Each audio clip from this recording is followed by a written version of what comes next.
we doing? Have we returned? Is this better? Do you see me in 4K? 2K? Not 4K. Hello? Hello? Are we? Hello? Hello? Is it better now? Did I fix it? Hello? That's better? Let's go. Okay, 1080. Yes. Fucking yes. Thank God. That was like 20 seconds. Look at me go. I'm faster than I thought. Hello. I hope that much better. Not 2K, but still there. Okay, well, I'll take not being like on a toaster. 1440. Ooh, let's go. Oh, hi there, Odysseus. Welcome in. Oh, it is 2K on your side. Hell yeah. Okay, awesome. Excellent. Can you see my pores? Can you see my pores? Siege. Hi there, sweet Siege. Welcome in. It's like landing a plane without lights at night. It kind of is. I'm like, what do you guys see? What do you guys see? Hi, pause. Hi, pause. Boom. Pause or pores? Pause, pause, pause, pause.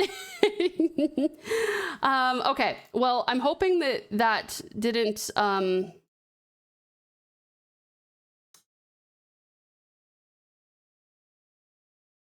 hold on one sec, I gotta fix our music. Joke's on you, I'm not wearing glasses, so I can't see anything. Let's go. I'm just kidding. Hi there, James, welcome back. It's Twitch because they aren't letting me watch in 2K because of location restrictions. Oh, that sucks. Okay, fair enough. I gotcha. I see your pores. Extreme close-up 4K. Looks like you had to stream for another 7 hours. Looks like it. Looks like it. That's so annoying. I'm really hoping that because I was gone for like 1 minute, I'm really hoping that it just considers it a part of the same stream. I'm worried that people are going to be like, oh, I don't have my streak anymore. And I'm going to be like, I'm so sorry. It's because I'm worried about my... I'm worried about my fucking my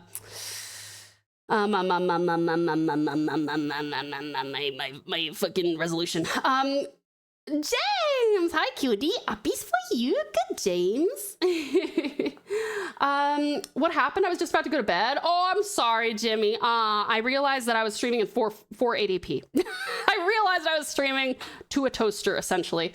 I'm not going to lie, I got distracted for a moment, and then Discord said stream started, and I kind of got confused what happened. Sorry, Bublin. Yeah, streaks will break. No! Oh, that fucking sucks! I'm so sorry. Oh, no. I said prepare for impact, and somehow still got jump scared. Oh, I'm sorry, guys. Oh, wait, the counter says 442? Oh, well, that's good. That's good. That's good. Yes, yes. You have to have a graphic hardware acceleration to receive 2K. Yes, yes. I do have that on. But I couldn't tell. I thought stream crashed. Oh, yeah, if you guys refresh. Oh. No. Oh no. Hold on, I'm gonna go look at. Let me see if it says anything here. If I go to my channel, yeah, it does say 3 minutes. Fuck. Okay. If I go to the stream summary though.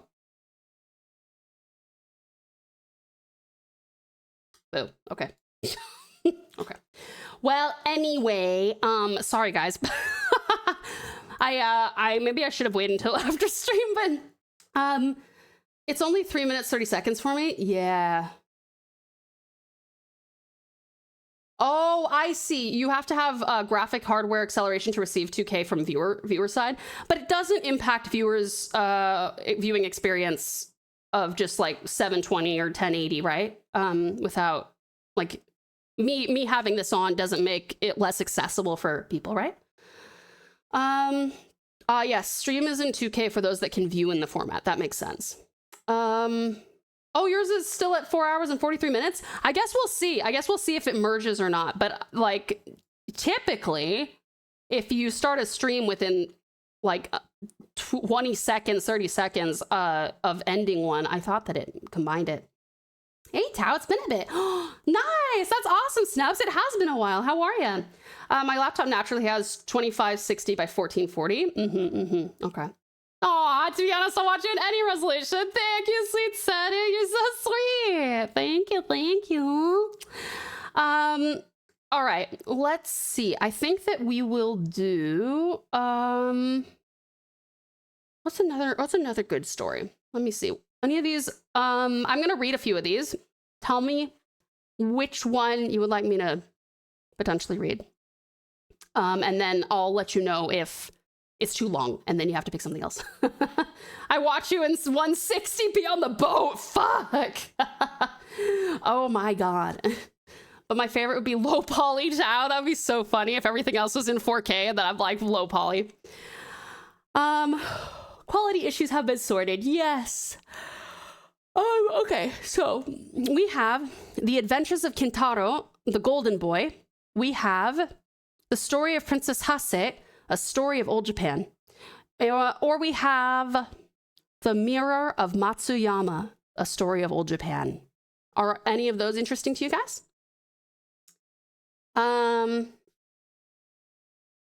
Okay, you want to do one of the Old Japan ones? Which one?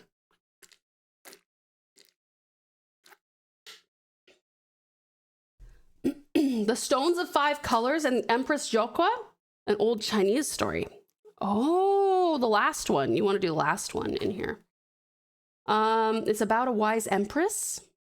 Oh, okay. James, thank you so much for the care package, hun.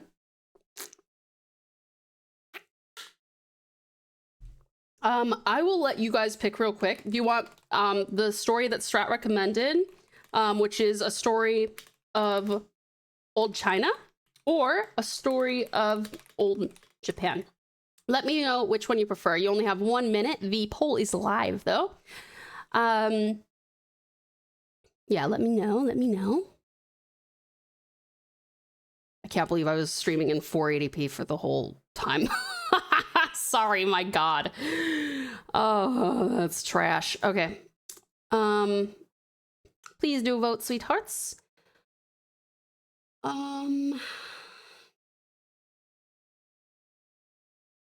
All the stories are good, so either is fine. Fair enough, fair enough. 30 seconds left, you guys, on that poll. Let me know. Okay. Could be worse. Could have had your mic muted the whole time. I wouldn't know. We should be able to test it if watching the VOD can help with the streak. Actually, that's true. I guess that's a good point. Has anybody seen their streak go up at all since we restarted stream?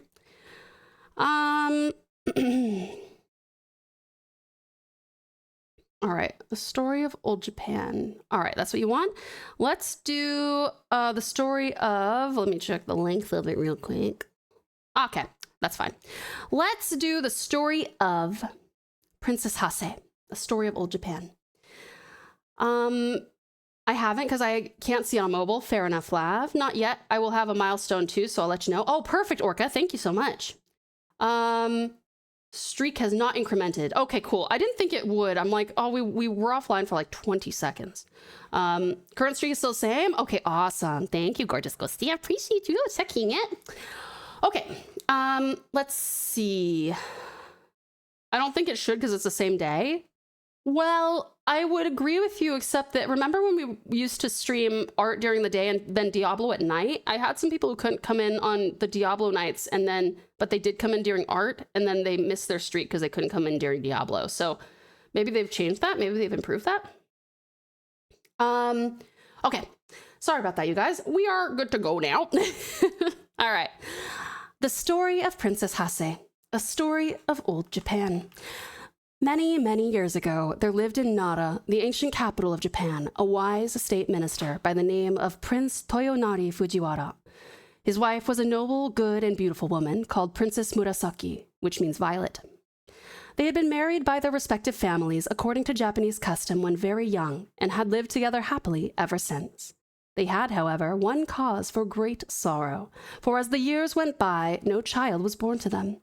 This made them very unhappy, for they both longed to see a child of their own who would grow up to gladden their old age, carry on the family name, and keep up the ancestral rights when they were dead.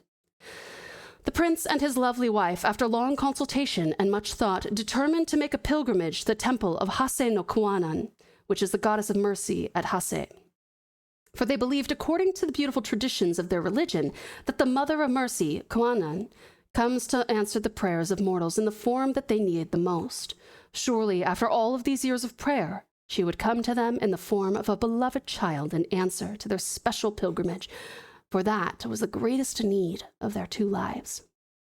Everything else they had that this life could give them, but this was all, but it was all as nothing because the cry of their hearts was unsatisfied. So the Prince Toyonari and his wife went to the temple of Kwannon at Hase and stayed there for a long time, both daily offering incense and praying to Kwannon, the Heavenly Mother, to grant them the desire of their whole lives, and their prayer was answered. A daughter was born at last to the Princess Murasaki, and great was the joy of her heart. On presenting the child to her husband, they both decided to call her Hasehime, or the Princess of Hase, because she was the gift of the Kwannon at that place. They both reared her with great care and tenderness, and the child grew in strength and in beauty. When the little girl was 5 years old, her mother fell dangerously ill, and all the doctors and their medicines could not save her.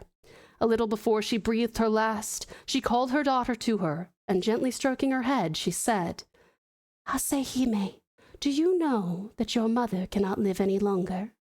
Though I may die, you must grow up a good girl. Do your best not to give trouble to your nurse or any other of your family. Perhaps your father will marry again. And someone will fill my place as your mother. If so, do not grieve for me, but look upon your father's second wife as your true mother, and be obedient and filial to both her and your father. Remember when you are grown up to be submissive to those who are your superiors, and to be kind to all those who are under you. Do not forget this. I die with the hope that you will grow up a model woman." Hasehime listened in an attitude of respect while her mother spoke, and promised to do all that she was told. There is a proverb which says, "As the soul is at 3, so it is at 100. And so Hasehime grew up, and her mother, as her mother had wished, a good and obedient little princess, though she was now too young to understand how great was the loss of her mother. Not long after the death of his first wife, Prince Toyonari married again, a lady of noble birth named Princess Tsurute. Very different in character, alas, to the good and wise Princess Murasaki, this woman had a cruel and bad heart. She did not love her stepdaughter at all, and was often very unkind to the little motherless girl, saying to herself, "This is not my child! This is not my child!" But Hasehime bore every unkindness with patience, and even waited upon her stepmother kindly, and obeyed her in every way, and never gave any trouble, just as she had been trained by her own good mother, so that the Lady Terute had no cause to complain against her. The little princess was very diligent, and her favorite studies were music and poetry. She would spend several hours practicing every day, and her father had the most proficient of masters he could find to teach her the koto, which is a Japanese harp, the art of writing letters and verse. When she was 12 years of age, she could play so beautifully that she and her stepmother were summoned to the palace to perform before the emperor. It was the festival of the cherry flowers, and there were great festivities at the court. The emperor threw himself into the enjoyment of the season and commanded that Princess Hase should perform before him on the koto, and that her mother, Princess Terute, should accompany her on the flute. The emperor sat on a raised dais before which was hung a curtain of finely sliced bamboo and purple tassels, so that his majesty might see all and not be seen, for no ordinary subject was allowed to look upon his sacred face. Hasehime was a skilled musician, though so young, and often astonished her masters by her wonderful memory and talent. On this momentous occasion, she played well, but Princess Terute, her stepmother, who was a lazy woman and never took the trouble to practice daily, broke down in her accompaniment and had to request one of the court ladies to take her place. Yikes. This was a great disgrace, and she was furiously jealous to think that she had failed where her stepdaughter succeeded, and to make matters worse, the emperor sent many beautiful gifts to the little princess, and to reward her for playing so well at the palace. There was also now another reason why Princess Terute hated her stepdaughter, for she had the good fortune to have a son born to her, and in her inmost heart she kept saying, "If only Hasehime were not here, my son would have all the love of his father." And never having learned to control herself, she allowed this wicked thought to grow into the awful desire of taking her stepdaughter's life. One day, she secretly ordered some poison, and poisoned some sweet wine. This poisoned wine she put into a bottle. Into another similar bottle she poured some good wine. It was the occasion of the boys' festival on the 5th of May, and Hasehime was playing with her little brother. All his toys of warriors and heroes were spread out, and she was telling him wonderful stories about each one of them. They were both enjoying themselves and laughing merrily with their attendants when his mother entered with the 2 bottles of wine and some delicious cakes. "You are both so good and happy," said the wicked Princess Tarute with a smile, "that I have brought you some sweet wine as a reward, and here are some nice cakes for my good children."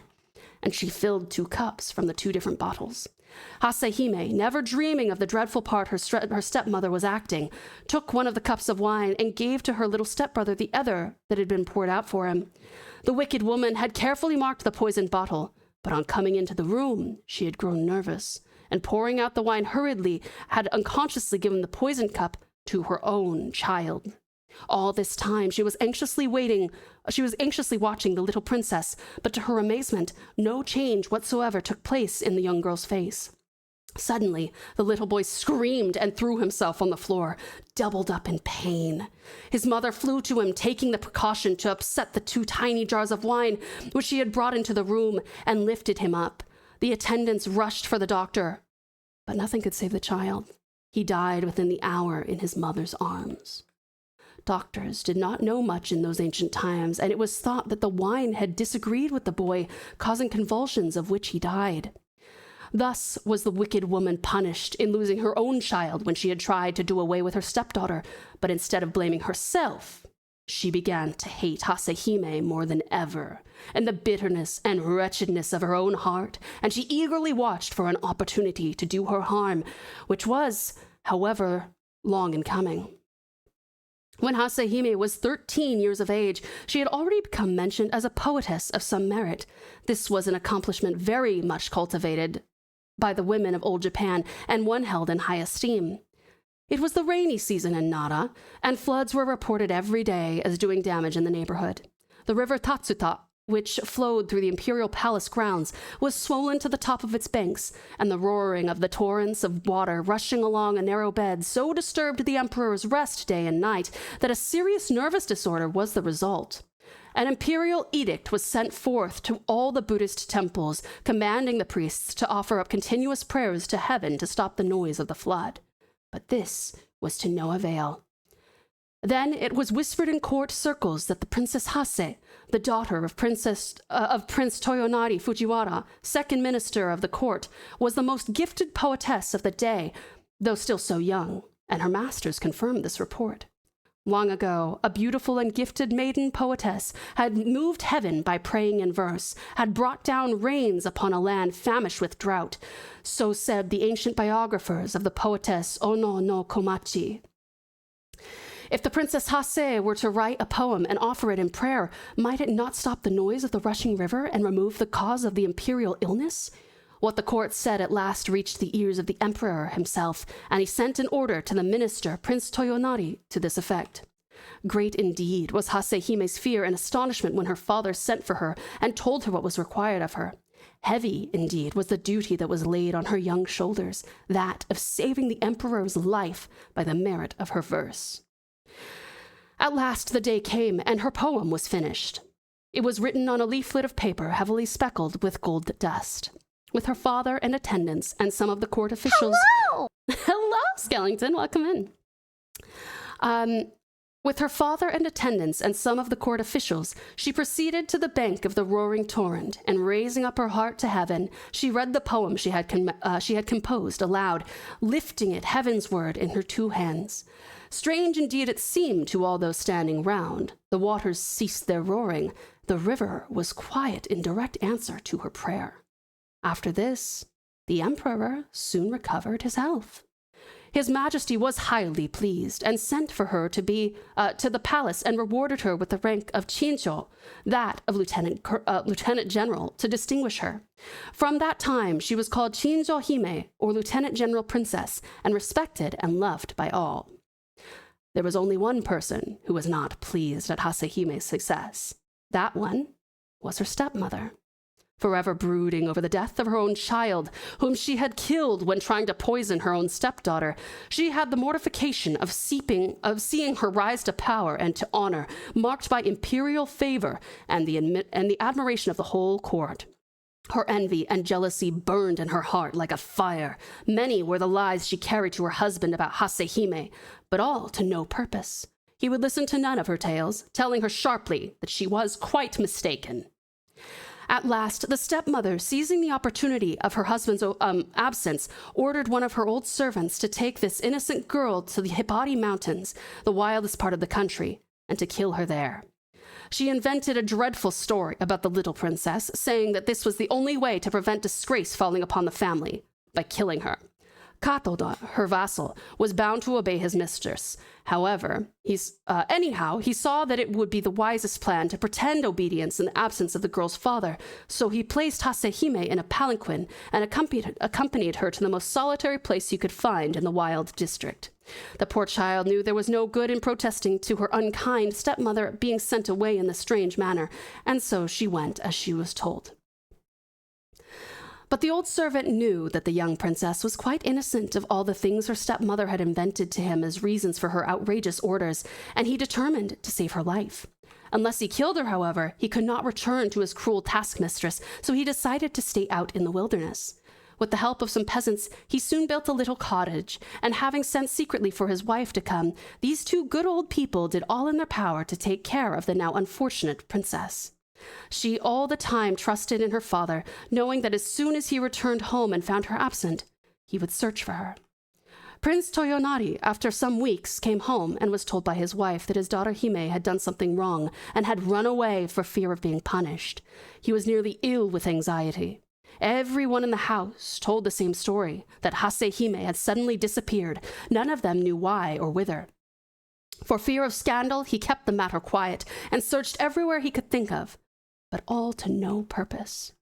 One day, trying to forget this terrible worry, he called all of his men together and told them to make ready for a several days' hunt in the mountains. They were soon ready and mounted, waiting at the gate for their lord. He rode hard and fast to the district of the Hibari Mountains, a great company following him. He was soon far ahead of everyone, and at last found himself in a narrow, picturesque valley. Looking round and admiring the scenery, he noticed a tiny house on one of the hills quite near, and then he distinctly heard a beautiful, clear voice reading aloud.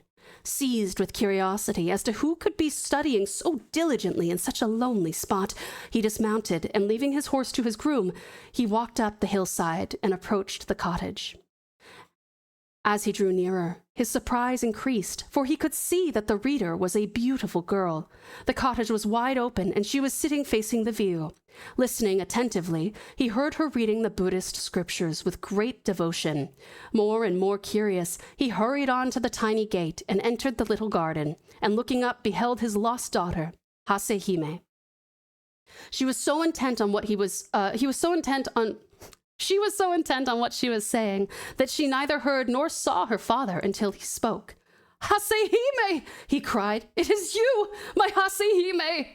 Taken by surprise, she could hardly realize that it was her own dear father who was calling her, and for a moment she was utterly bereft of the power to speak or move.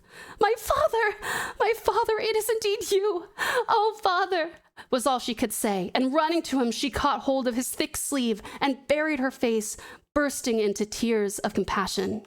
Her father stroked her dark hair, asking her gently to tell him all that had happened, but she only wept on, and he wondered if he were not really dreaming. Then the faithful old servant, Katoda, came out, and bowing himself to the ground before his master, poured out the long tale of wrong, telling him all that had happened, and how it was that he found his daughter in such a wild and desolate spot with only 2 old servants to take care of her.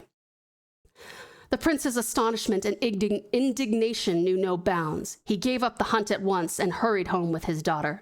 One of the company galloped ahead to inform the household of the glad news, and the stepmother, hearing what had happened and fearful of meeting her husband now that her wickedness was discovered, fled from the house and returned in disgrace to her father's roof, and nothing more was heard of her. The old servant Katoda was rewarded with the highest promotion in his master's service, and lived happily to the end of his days, devoted to the little princess, who never forgot that she owed her life to this faithful retainer. She was no longer troubled by an unkind stepmother, and her days passed happily and quietly with her father. As Prince Toyonari had no son, he adopted a younger son of one of the court nobles to be his heir, and to marry his daughter Hasehime. That's a little bit weird. And in a few years, the marriage took place. Hasehime lived to a good old age, and all said she was the wisest, most devout, and most beautiful mistress that ever reigned in Prince Toyonari's ancient house. She had the joy of presenting her son, the future lord of the family, to her father just before he retired from active life. To this day, there is preserved a piece of needlework in one of the Buddhist temples of Kyoto.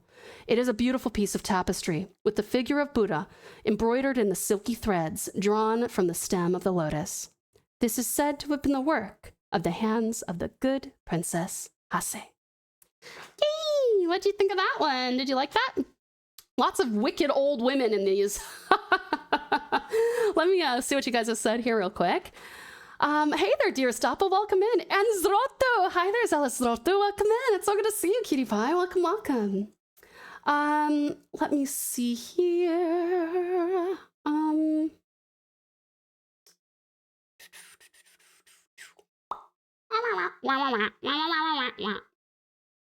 Oh dear, we might have a yokai in the making. Actually, true, that totally could have been the path that it went.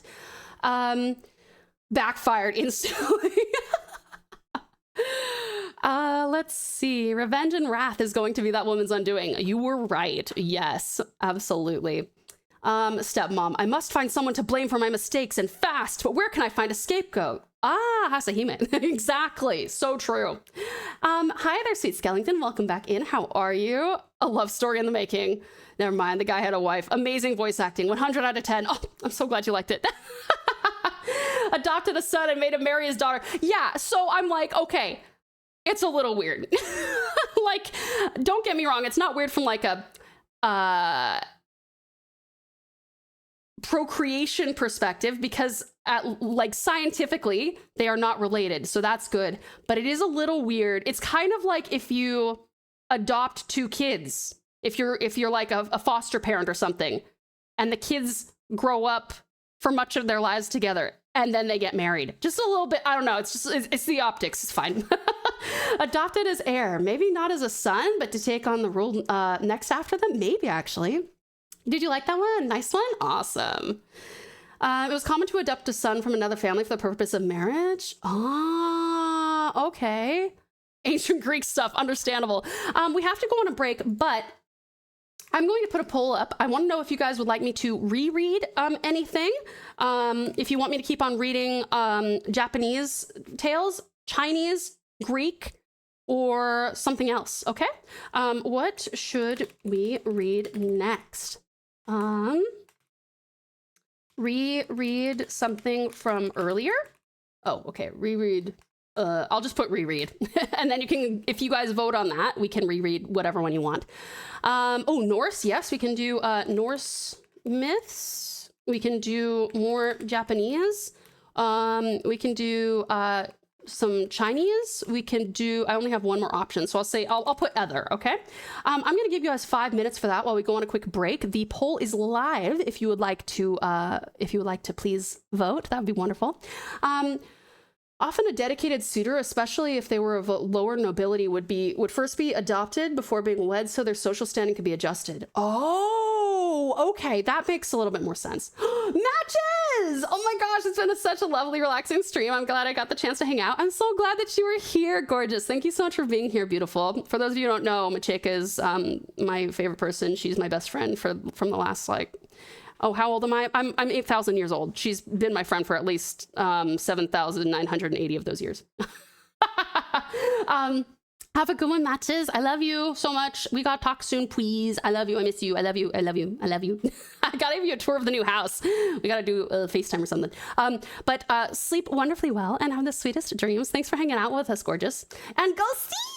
Gotta go and get some rest, but it was nice hanging around and listening. Oh, I'm so glad you enjoyed it, sweet Ghosty. Thank you so much. I hope you sleep well as well and have the sweetest dreams. Thank you so much for joining us. Don't worry, Tao is older. Wow! Rude. How dare. powder. Okay, cutie pies, let's go on a quick break. Please make sure that you hydrate, grab yourself something to eat or drink, have a little stretch, maybe go to the bathroom. And darlings, this is also your meds reminder in case you need to take any medications or vitamins. Remember to please vote in the poll. If we could get a tiebreaker at some point in the next 4 minutes, that'd be great. Norse myths and more Japanese are on an exact tie. I will see you guys in 3 minutes. Miss you terribly. See you soon. Mwah.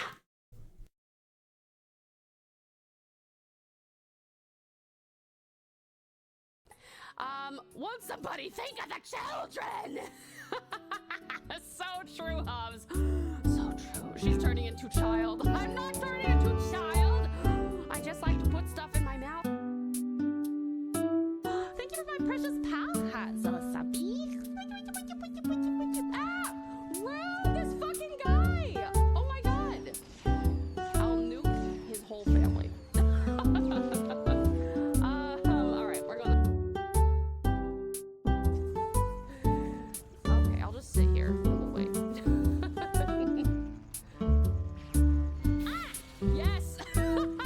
Take that bitch off! Instant fucking karma. My friend recently got crushed by a pile of books. He's only got his shelf to blame.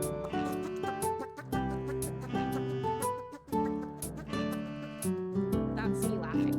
That is the sound of my laughter. So well,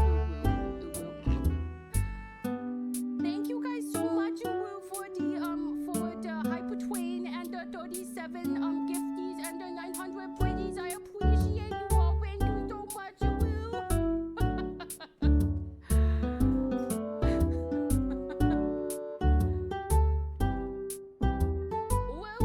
There's monsters, woo.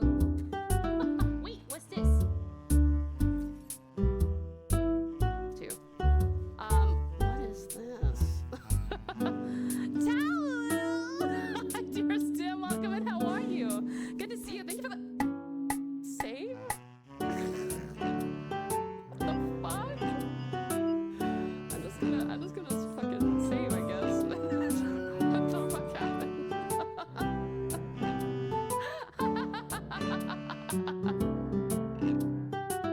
People Americans do that I don't like. Well, the problem is fucking. Oh my god. Oh fuck. Oh god. I need to go and eat. Hold on. What if I bite?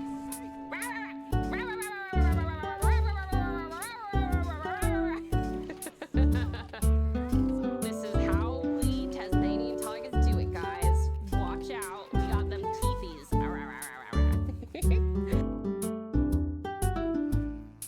In song form, not says, but sings. He sings it. I am the great mighty Pooh, and I'm about to throw my shit at you. There you go. For the remake. That's my audition. Click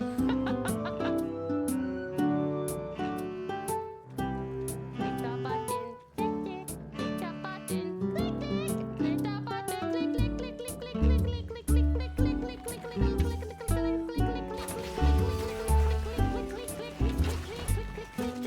click, click, I shot myself again. Fuck. We've got to stop meeting like this, clone. Oh my goodness. I don't think you guys need to do anything more, sweethearts. I appreciate you enormously. Oh, you're a bad guy. Oh, fuck. He's a bad guy. I died. Hi there, cutie pies. Welcome back. I've missed you. All right. Looks like you guys want to read some Norse myths. Happy to do that. Welcome back, everyone. Welcome back, Awesome Aussie. You beautiful being. Some uppies for you. Uppies for Awesome Aussie. Good Aussie. Ooh. Simbera. Ooh. Thank you for the ooh. Welcome in. How are you? And welcome back, Sweet Strat. Welcome back, lovely lady. Let's see, Sweet Sedu, thank you for contributing to the Discord Movie Night Challenge, hon. I appreciate ya. Welcome back, beautiful Bubbin. Welcome back. Oh, welcome in, fabulous Fallon. How are you? Hi, Cutie Sim. How are you? It's so good to see you. Oh, and Lav, you want some uppies? Happily? Uppies for lovely Lav? Good, Lav. Very powerful ooh-woo. I could do a ooh. But no, I prefer the you just kind of gotta like vomit it out, you know. I need to go AFK. We'll hop back in once I'm done with lyric. All good, Sweet Strat, of course. Please take it easy. We'll see you soon. Skellington! Also want uppy Skellington. Yee! Good Skellington. Tau, are Matcha and Strat your Pokemon? No, but they're legendaries. You guys are my Pokemon. Okay, let me see. I need to get we're gonna tell some stories from the Norse. Anybody have any particular tales that they would like? Oh, I have a lot here. Holy shit, there's so many here. This is great. All right, let's see. What about that last ooh-woo? If I was drinking, I think I would have had it go on my nose. Sorry, Shadow. My bad. Whoops.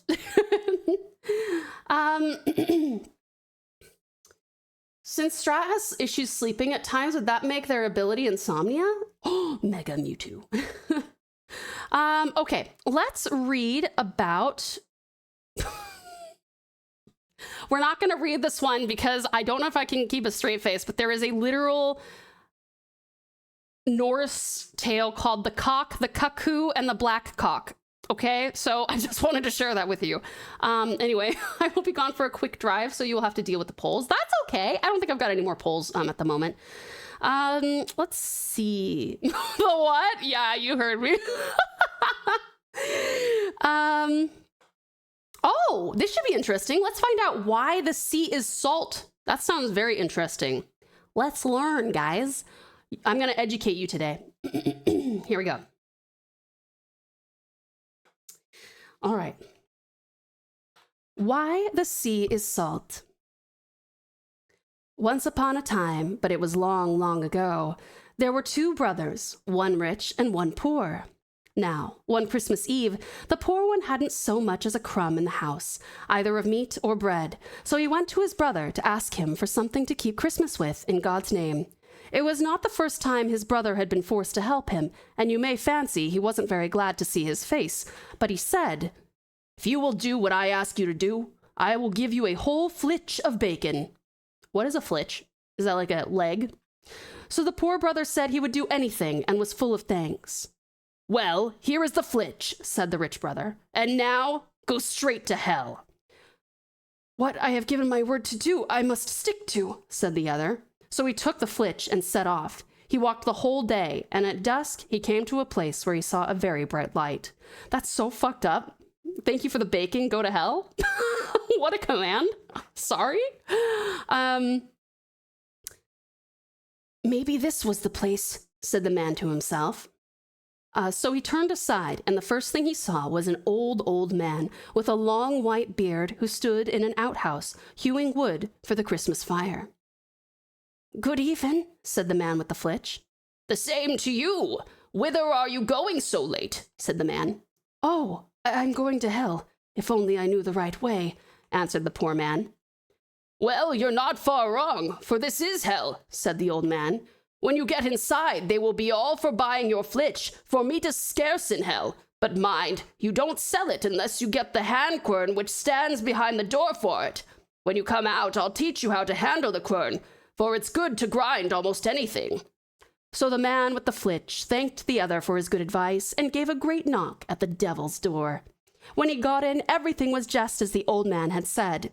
All the devils, great and small, came swarming up to him like ants round an anthill, and each tried to outbid the other for the flitch. "Well," said the man, "by rights my old dame and I ought to have this flitch for our Christmas dinner, but since you all have your hearts set on it, I suppose I must give it to you."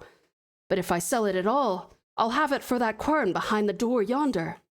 At first, the devil wouldn't hear of such a bargain, and chaffered and haggled with the man, but he stuck to what he said, and at last the devil had to part with his quern. When the man got out into the yard, he asked the old woodcutter how he was to handle the quern, and after he had learned how to use it, he thanked the old man and went off home as fast as he could. But still, the clock had struck 12 on Christmas Eve before he even reached his own door.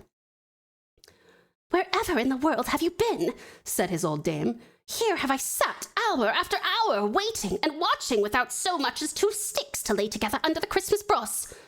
"Oh," said the man, "I couldn't get back before, for I had to go a long way first for one thing, and then for another. But now you shall see what you shall see." And so he put the quern on the table, and bade it first of all grind lights, then a tablecloth, and then meat, then ale, and so on, till they had got everything that was nice for Christmas fare. He had only to speak the word, and the quern ground out what he wanted. The old dame stood by blessing her stars, and kept on asking where he had gotten this wonderful quern, but he just would not tell her. "It's all one where I got it from. You see, the quern is a good one, and the mill stream never freezes. I think that's enough." So he ground meat and drink and dainties until enough to last out until 12th day, and on the 3rd day he asked all his friends and kin to his house, and gave a great feast. Now, when his rich brother saw all that he was able to put on the table, and all that was behind in the larder, he grew quite spiteful and wild, for he couldn't bear that his brother should have anything. "'Twas only on Christmas Eve," he said to the rest. "He was in such straits that he came and asked for a morsel of food in God's name, and now he gives a feast as if he were a count or king." And he turned to his brother and said, "But whence in hell's name have you got all this wealth?" "From behind the door," answered the owner of the quern, for he didn't care to let the cat out of the bag. But later on that evening, when he had got a drop too much, he could keep his secret no longer, and brought out the quern and said, "There, you see, what has gotten me all this wealth." And so he made the quern grind all kinds of things. When his brother saw it, he set his heart on having that quern, and after a deal of coaxing, he got it. But he had to pay $300 for it, and his brother bargained to keep it till hay harvest, for he thought, if I keep it till then, I can make it grind meat and drink that will last for years. So you may fancy the quern didn't grow rusty for want of work, and when hay harvest came, the rich brother got it, but the other took care not to teach him how to handle it. It was evening when the rich brother got the quern home, and the next morning he told his wife to go out into the hayfield and toss while the mowers cut the grass, and he would stay at home and get dinner ready. And so, when dinner time drew near, he put the quern on the kitchen table and said, "Grind herrings and broth, and grind them good and fast." So the quern began to grind herrings and broth. First of all the dishes full, and then all the tubs full, and so on till the kitchen floor was quite covered. Then the man twisted and twirled at the quern to get it to stop, but for all his twisting and fingering, the quern went on grinding, and in a little while the broth rose so high that the man was like to drown. So he threw open the kitchen door and ran into the parlor, but it wasn't long before the quern had ground the parlor full too, and it was only at the risk of his life that the man could get hold of the latch of the house door through the stream of broth. When he got the door open, he ran out and set off down the road, with the stream of herrings and broth at his heels, roaring like a waterfall over the whole farm.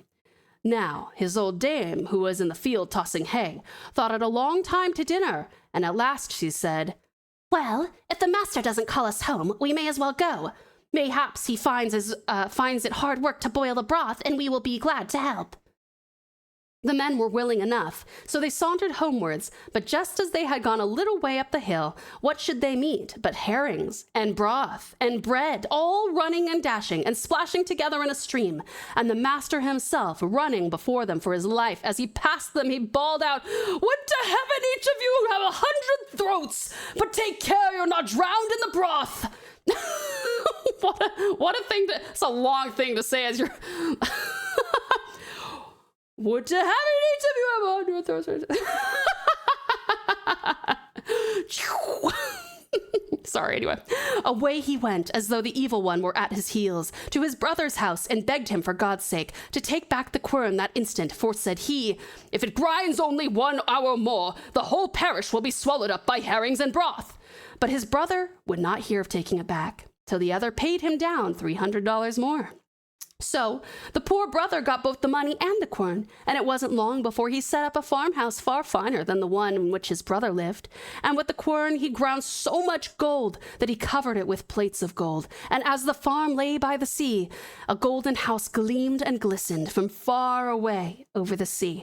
All who sailed past by put ashore to see the rich man in the golden house, and to see the wonderful quern, the fame of which spread far and wide, till there was nobody who hadn't heard tell of it.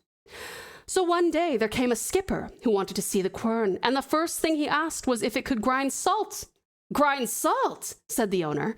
I should just think it could. It could grind anything. When the skipper heard that, he said he must have the quern, cost what it would, for if he only had it, he thought he could be rid of his long voyages across stormy seas for a lading of salt. Well, at first the man wouldn't hear of parting with the quern, but the skipper begged and prayed so hard that at last he let him have it.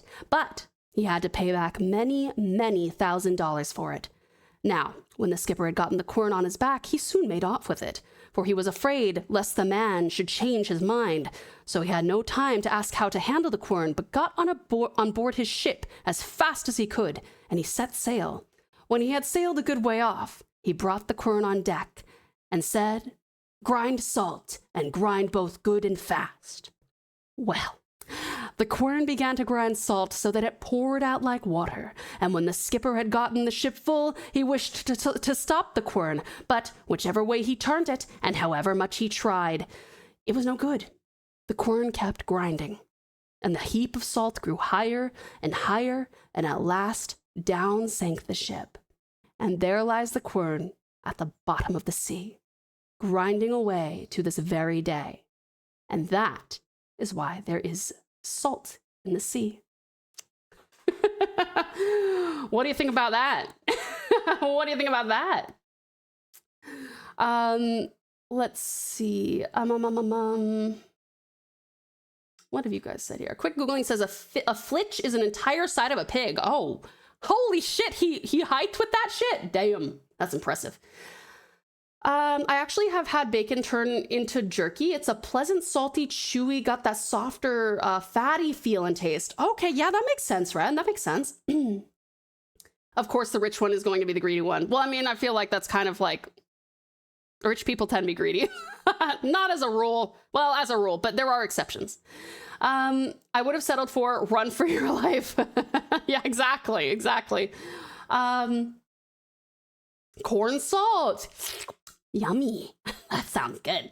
I forgot the story was about salt in the sea. I know. I was like, how does this get to salt in the sea? And then I was like, oh, there it is. I suppose that also explains brine lakes at the bottom of the ocean. Oh, actually true. Skellington, that's a good point. True. Pick the one that Thor dressed up as his mother next. Wait, is that an actual story? I have so many on here. This is crazy.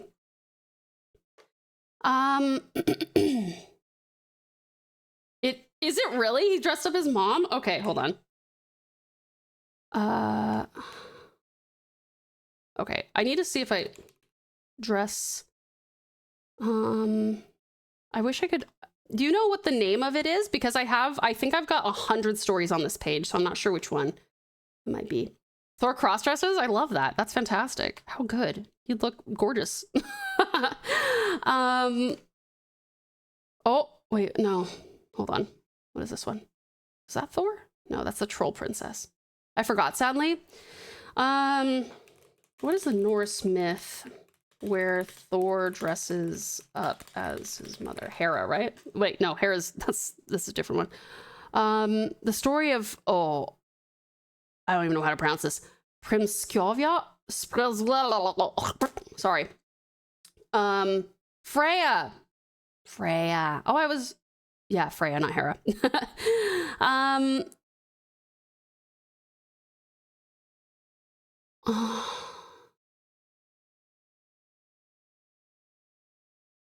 Thor and Loki travel to Jotunheim. Thor disguised as the goddess. Oh, okay. Let me see if I can find it.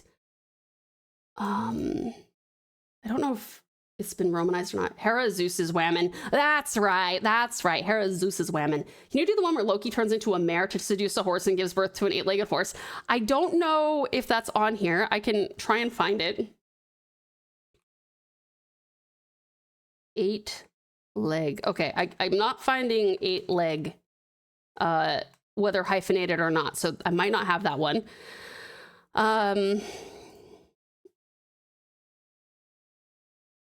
This is so funny. I'm not sure where the, oh, I don't know if it's going to come up because this isn't like the Romanized version of this. Yeah, I don't know what it's technically. Norse mythology. Oh, Sleipnir? Let me see if I can get Sleipnir. No Sleipnir in here.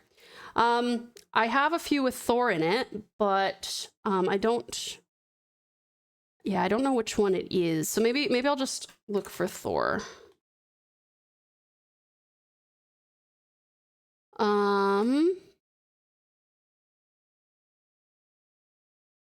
This one.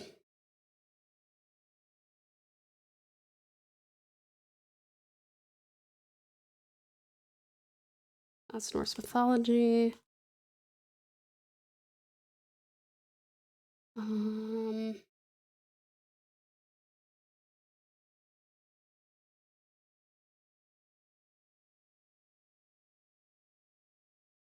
Holy shit. There's so many of these. Let's see. What did you guys say here? Then the horse is not in there. Yeah, true. Good point. Good point. The Wall of Asgard is the myth that Sleipnir comes from. Okay. I can see if I can find that one. Trying to find more stuff to read. Yeah, cutie orca. I'm just looking for Thor stuff. Do you have the one with Tyr and Fenrir? Oh, let me see.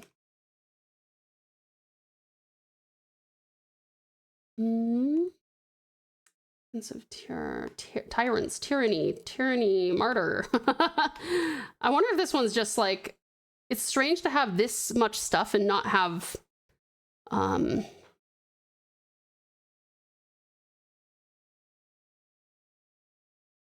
me see, sorry.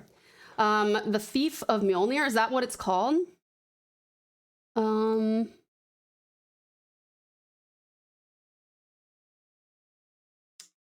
Let me see here.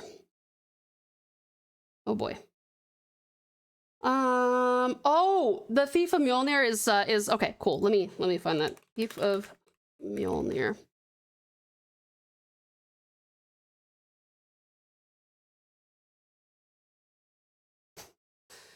Of all the strange Norse tales that survived, the theft of Thor's hammer Mjolnir must be the funniest and somehow most awkward. Oh, I feel like this isn't long enough for me to be happy. I want the full version. That's all right. We'll read this abridged bit. Freya is the goddess of beauty, love, adult fun times, war god, gold, magic, and had a chariot pulled by cats. That's a lot of stuff. Talk about a Mary Sue.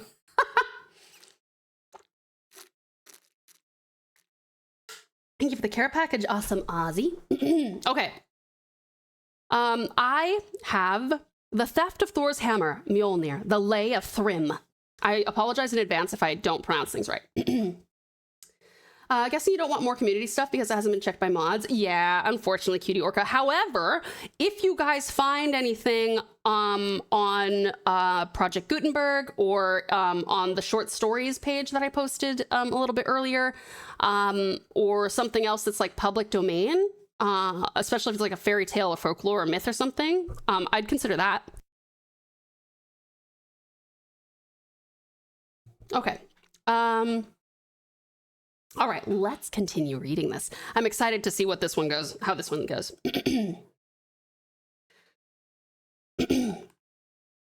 The Theft of Thor's Hammer, Mjolnir, the Lay of Thrym. Of all the strange Norse tales that survived, the theft of Thor's hammer Mjolnir must be the funniest and somehow most awkward. The Lay of Thrym, or Thrymskvita, has been preserved in excellent condition without any serious gaps or interpolations. The Thrymskvita is found only in the Codex Regius, where it follows the Lokasenna, and it is told in a narrative verse, which is rare in the Edda. The following is a rough translation and adaptation into English, with a few embellishments of the narrative.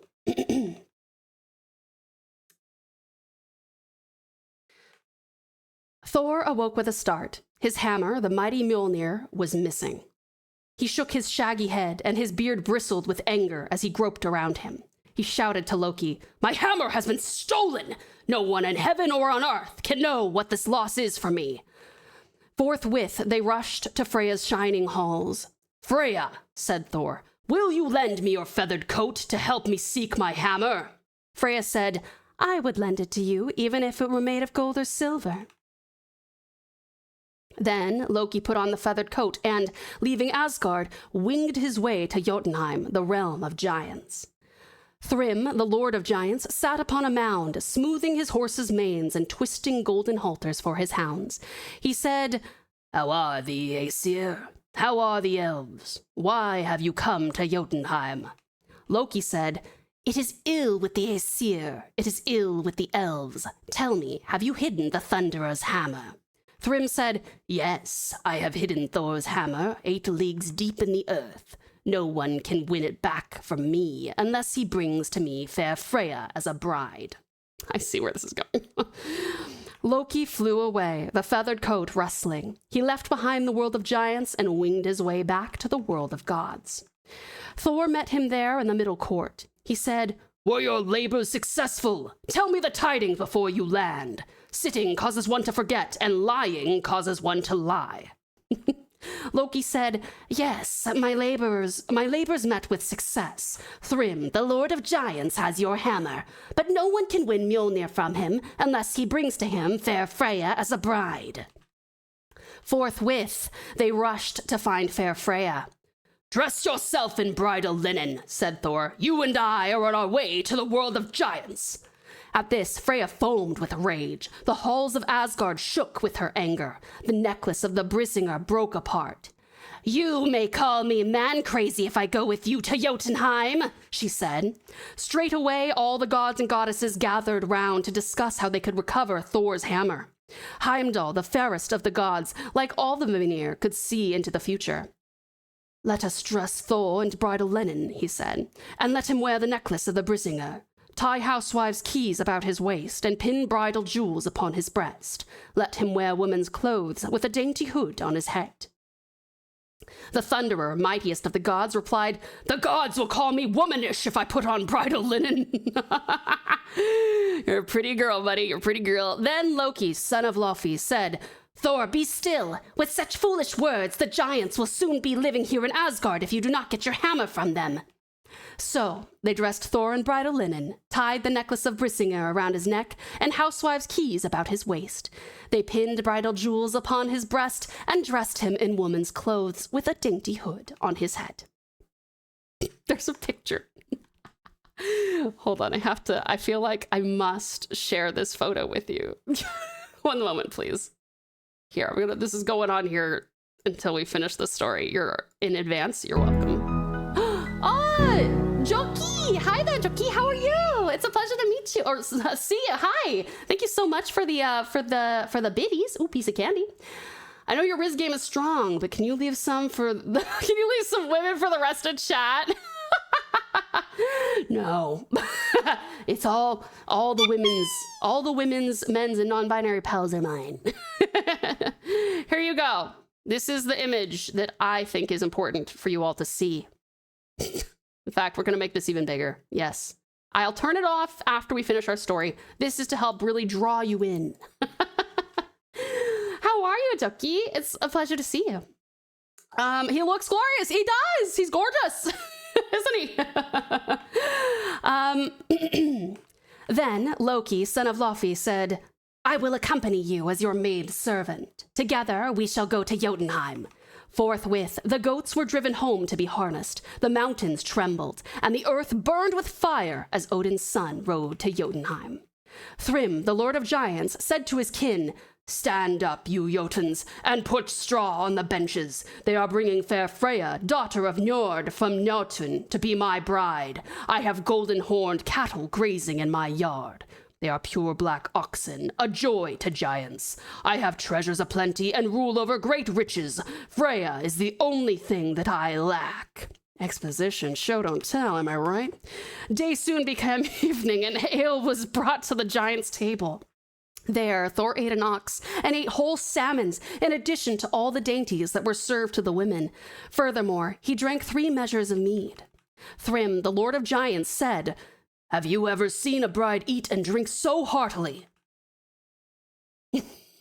There's more pictures of this. This is so funny. The maidservant, Loki disguised, wisely answered thus, "Freya was so eager to come to Jotunheim that she has eaten nothing for 8 nights. Thrym stooped beneath his bride's veil, wanting to kiss her, and then jumped back the whole length of the hall. "Why are Freya's eyes so fearful?" he said. "I think that fire is flaming from her eyes." Loki, disguised as maidservant, wisely answered the giant thus, "Freya was also so eager to come to Jotunheim that she has not slept for 8 nights. Then a poor sister of one of the giants came in and dared to beg a gift from the bride. "If you want my love and friendship, then give me the gold rings from your fingers," she said. Before the bride, in quotations, could answer, Thrym, the Lord of Giants, said, "Bring me the hammer to bless the bride. Lay Mjolnir on the maiden's lap. Let the 2 of us thus be hallowed in the name of Vor, goddess of vows." When Thor saw the hammer, his heart laughed within him, and he took courage. He first slew Thrym, the Lord of Giants, and then he crushed all the giants' kin. Finally, he slew the old giantess, who had begged for a bridal gift. Instead of coins, she got the crack of the hammer. Instead of rings, she received the mark of Mjolnir.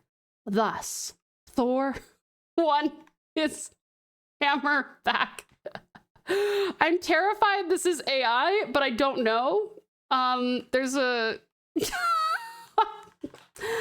I don't know if it's AI or not. I feel like I need to show you just a glimpse of this, though. Because this is how this story ends. Yeah, I don't know if it's AI or not, but it's pretty funny. Thank you for reading this. My pleasure. My pleasure. That's not AI. Oh, thank God. I can really truly enjoy it then.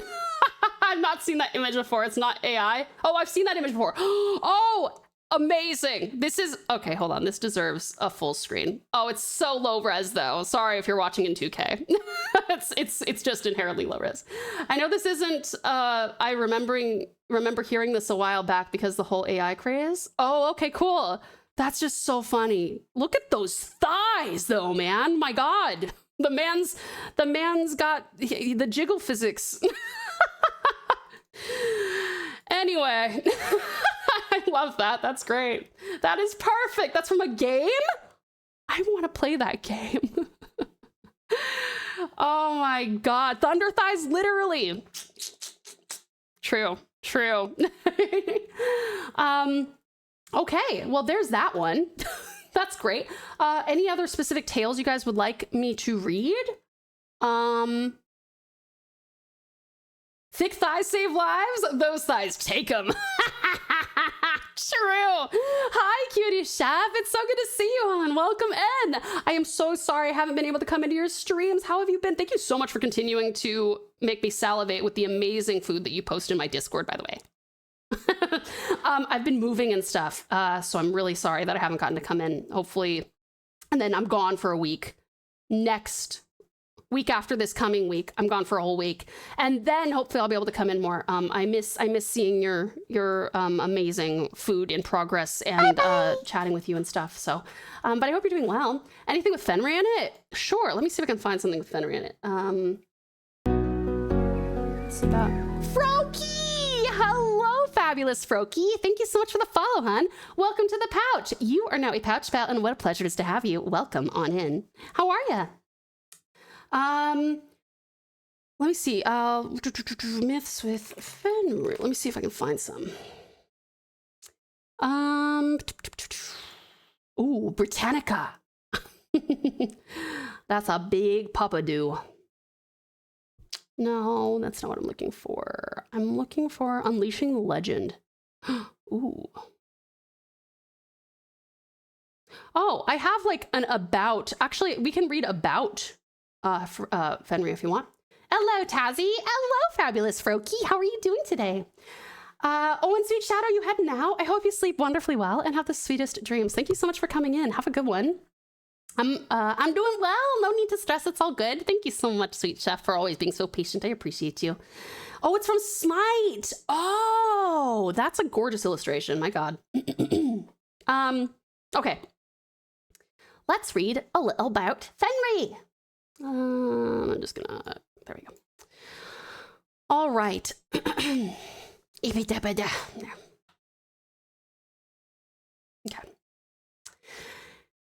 In the rich universe of Norse mythology, few figures evoke the same sense of primal power and foreboding as Fenrir the wolf. As one of the monstrous offspring of the trickster god Loki and the giantess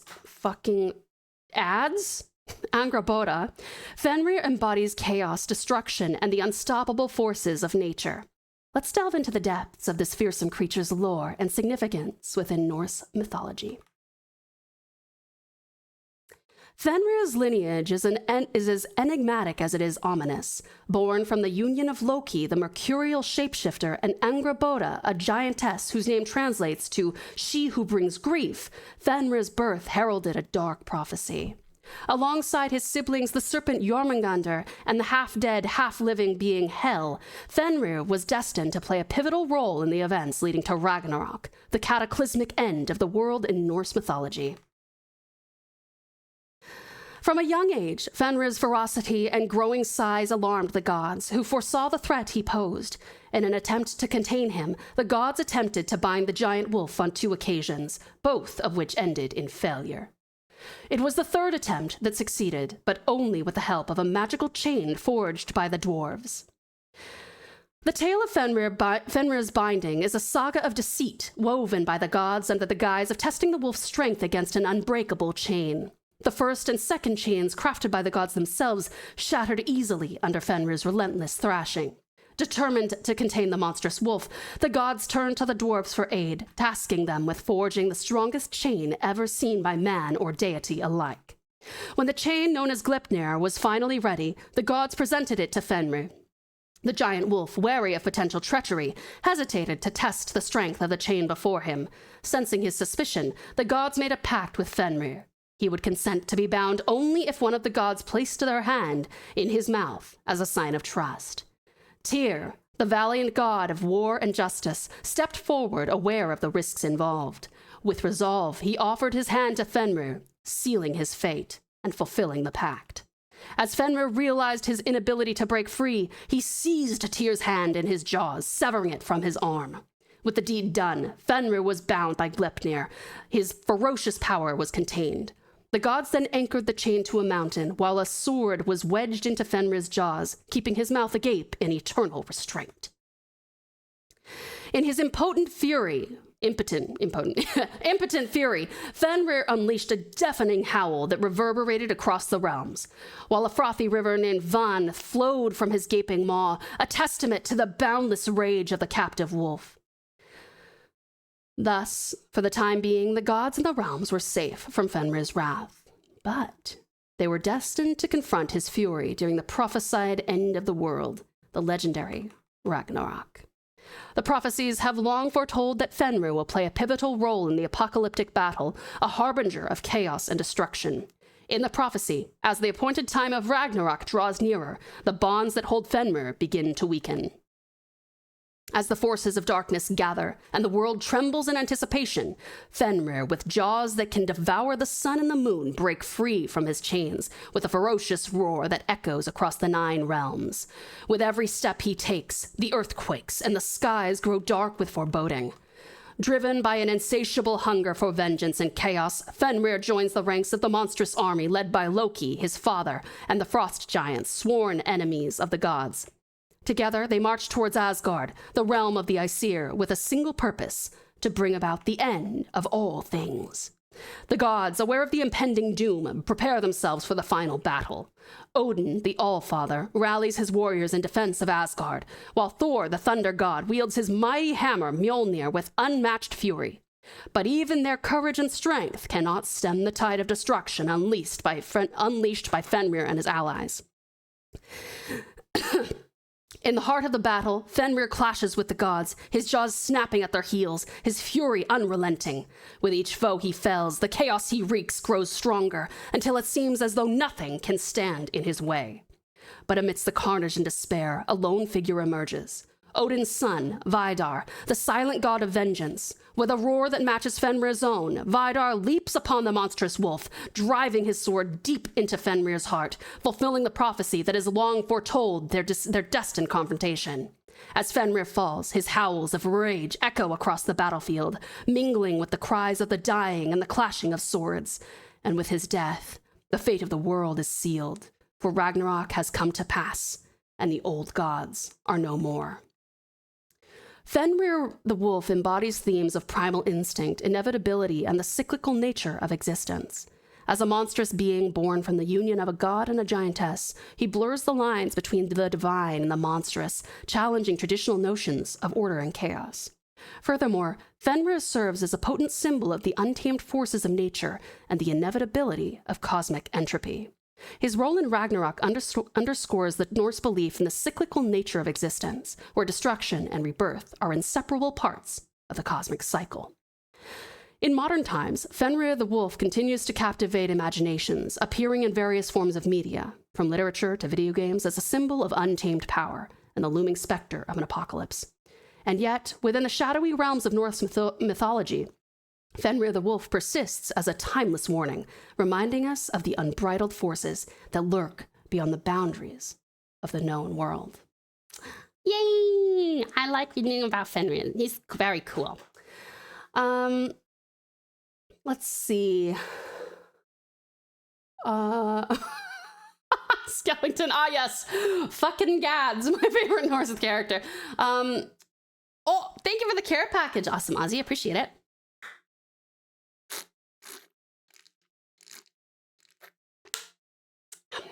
Goth! Hi there, gorgeous Goth. Welcome in. And Skellington, thank you so much for the lurk, hon. I appreciate you. Goodest of boys. Truly goodest of boys.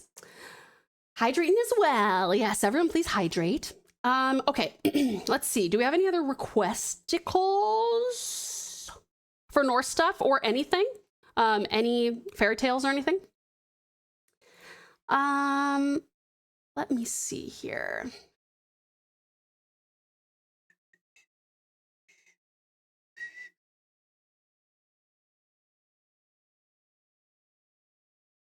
Yeah, let me know if there's anything else that you guys would like me to read.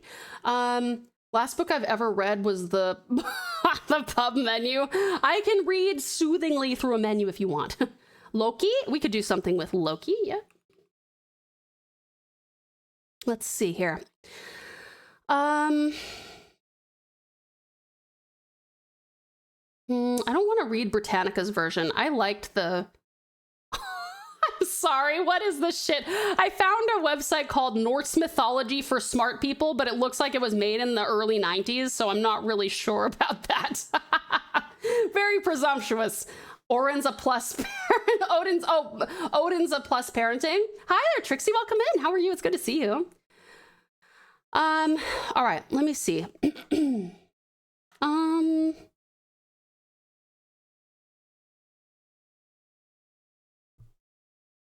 I can read a lot about him, actually. Would you guys like me to read about Loki? Let's see here.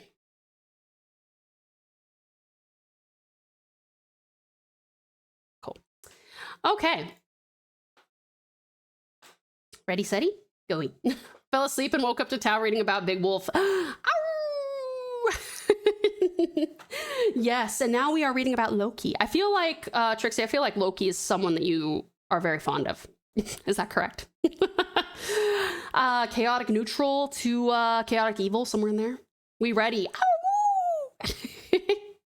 All right. How'd you know? I'm just psychic like that. Okay. Book time. All right. Loki is the wily trickster god of Norse mythology. While treated as a nominal member of the gods, Loki occupies a highly ambivalent and ultimately unique position among the gods, giants, and the other kinds of spiritual beings that populate the pre-Christian Norse religion. Norse religion. His familial relations attest to this. His father is the giant Farboti, which means cruel striker in Old Norse. His mother is Laufey, the meaning of which is unknown, or Nal, which means needle. Laufey or Nal could be a goddess, a giantess, or something else entirely. The surviving sources are silent on this point. Loki is the father, by the giantess Angrboda of Hell, meaning anguish boding, the goddess of the underworld, Jormungand, the great serpent who slays Thor during Ragnarok, spoilers, and Fenrir, the wolf who bites off one of the hands of Tyr, and who kills Odin during Ragnarok. Hardly a reputable brood, to say the least. As we'll see below, Loki demonstrates a complete lack of concern for the well-being of his fellow gods, a trait which could be discerned in vague outline merely by considering these offspring of his. With his proper wife, Sigyn, I'm so sorry if I'm mispronouncing that, Sigyn, which means friend of victory, he also has a son named Nari, or Narfi, whose name might mean corpse. Ooh. Loki often runs afoul not only of societal expectations, but also of what we might call the laws of nature. In addition to the progeny listed above, Loki is also the mother, yes, the mother, of Sleipnir, Odin's shamanic horse, whom Loki gave birth to after shapeshifting into a mare and courting the stallion Svadilfari, as is recounted in the tale of the fortification of Asgard. Hold on, I want to see if this is actually something that I can read. Oh, I can read that if you want. Do you want me to read that after we finish learning about Loki? These actually link out to other stories. In the tales, Loki is portrayed as a scheming coward who cares only for shallow pleasures and self-preservation. He's by turns playful, malicious, and helpful, but he's always irreverent and nihilistic. For example, in the tale of the kidnapping of Idun, Loki, by his recklessness, ends up in the hands of a furious giant, Thjazi, who threatens to kill Loki unless he brings him the goddess Idun. Loki complies in order to save his life, and then finds himself in the awkward position of having the gods threaten him with death unless he rescues Idun. He agrees to this request for the same base motive, shifting his shape into that of a falcon and carrying the goddess back to Asgard in his talons. Thjazi pursues him desperately in the form of an eagle, but having almost caught up with Loki as he nears his destination, the gods light a fire around the perimeter of their fortress. The flames catch Thjazi and burn him to death, while Idun and Loki reach the halls of the gods safely. Loki, ultimately, comes to the aid of the gods, but only to rectify a calamity for which he himself is responsible. This theme is repeated in numerous tales, such as in the creation of Thor's hammer and the aforementioned fortification of Asgard. After Thjazi's death, the giant's daughter Skadi arrives in Asgard, demanding restitution for the slaying of her father. One of her demands is that the gods make her laugh, something which only Loki is able to do. To accomplish this, he ties one end of a rope to the beard of a goat and the other end to his testicles. Sorry, people with testicles in the chat. Sorry. Okay. Whoa. Both he and the goat squawk and squeal as one pulls one way and the other pulls the other way. Eventually, he falls over in Skadi's lap, and the giantess can't help but laugh at such an absurd spectacle. Here, Loki once again comes to the aid of the gods, but simply by being silly and outlandish, not by accomplishing any feat that a Viking-age Scandinavian would have found to be particularly honorable. Yeah, I don't reckon that falls into the honorable category. I could be wrong, but no, I don't. Yeah, I'm the one. And Tau suddenly proves herself as a giantess demanding laughter of Loki. It's funny. I would feel so bad if I saw that in person, but I was not expecting that to say testicles. I thought it might be neck or nose or wrist or something, but no. Fuck. Loki alternately helps both the gods and the giants, depending on which course of action is most pleasurable and advantageous to him at the time. During Ragnarok, when the gods and giants engage in their ultimate struggle and the cosmos is destroyed, Loki joins the battle on the side of the giants. According to one Old Norse poem, he even captains the ship Nagfar, which is Nail's ship, which brings many of the giants to their battle with the gods. When the battle for the world is fought, he and the god Heimdall mortally wound each other. Loki is perhaps best known for his malevolent role in the death of Balder. After the death of the beloved god Balder is prophesied, Balder's mother, Frigg, secures a promise from every living thing not to harm her son. Well, almost everything. No such oath is obtained from the mistletoe, which the gods think too small and safe a thing to harm Balder. Upon discovering this omission, Loki carves a mistletoe spear, places it in the hands of the blind god Hod, and instructs him to throw it at Balder. Hod, not knowing the origin of the weapon, complies, and Balder is impaled and dies. The god Hermod rides Sleipnir to the underworld and implores Hel to release Balder, pointing out how beloved he is by all living things.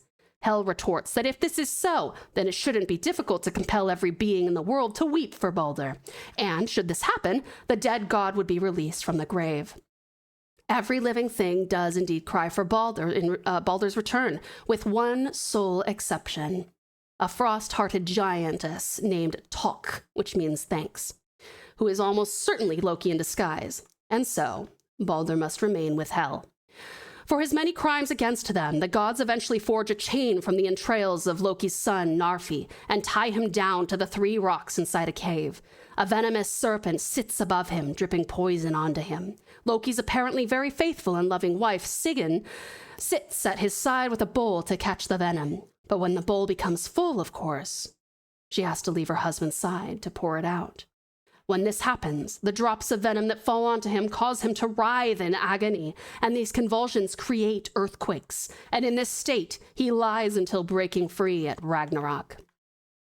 The fascinating variant of the tale of Loki's being bound, a fascinating variant of the tale of Loki's being bound comes to us from the medieval Danish historian Saxo Grammaticus.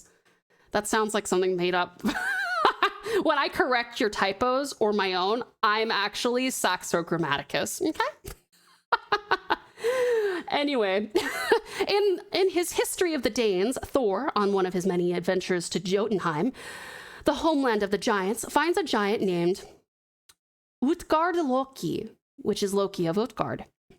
Utgard Loki is bound in exactly the same manner as that in which Loki is bound in the tale mentioned above, which comes from the Icelandic sources.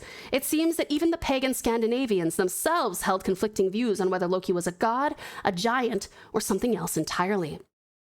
For the centuries that Norse mythology has been a subject of scholarly study, scholars have been unable to explain the meaning of Loki's name in any convincing way. Most have simply thrown their hands up and declared the meaning of his name to be unknown and probably unknowable. Recently, however, the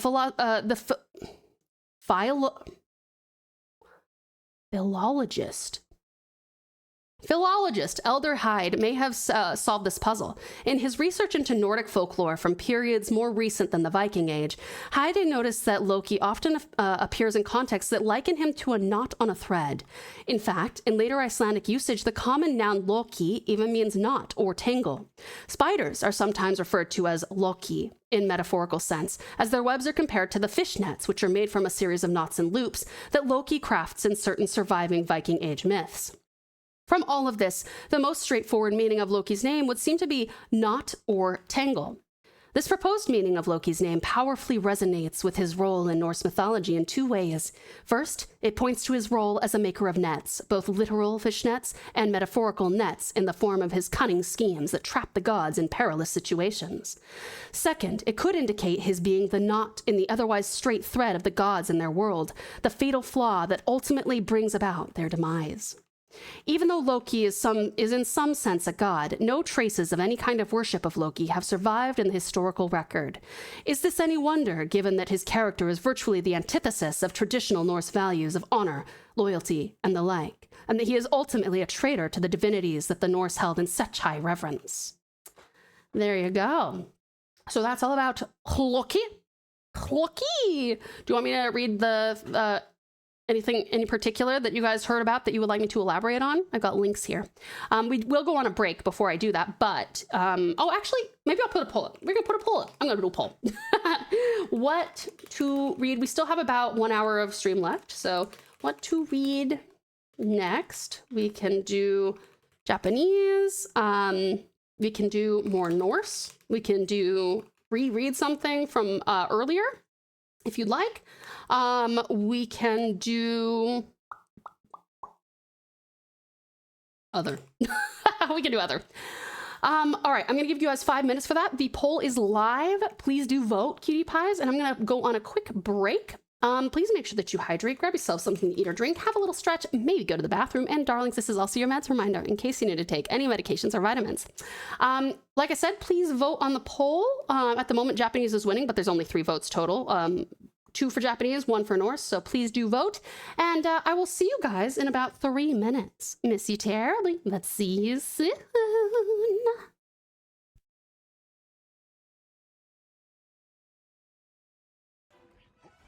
That's such a bad typey. He also bought me a bloody bug bottle of love.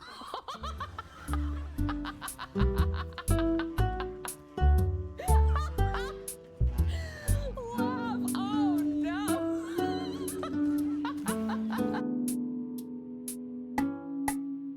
She was looking kind of dumb with a finger around her thumb in the shape of an L on her forehead.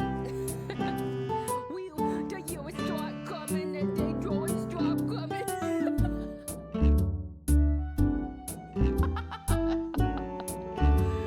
Is that a sentient barbecue? Oh, it's a chest.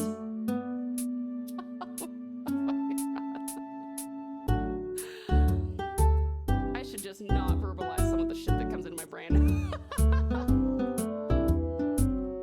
Having a really good. I know the sass is so good. No, Strat, not nice. I fucking hate. I hate your mechanics. I'm still not perfect at parrying. I've lied on the title of this stream. It's not flawless. Click the buttons.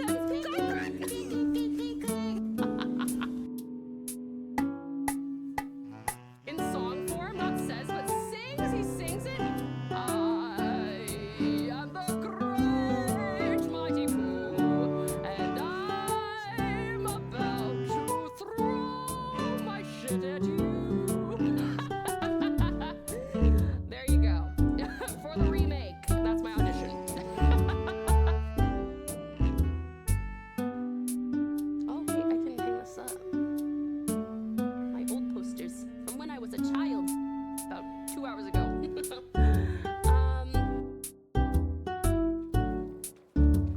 the button, click the button, click the button, click the button, click, I shot myself again. Fuck. Gotta stop. We've got to stop meeting like this, Clone. Oh my goodness.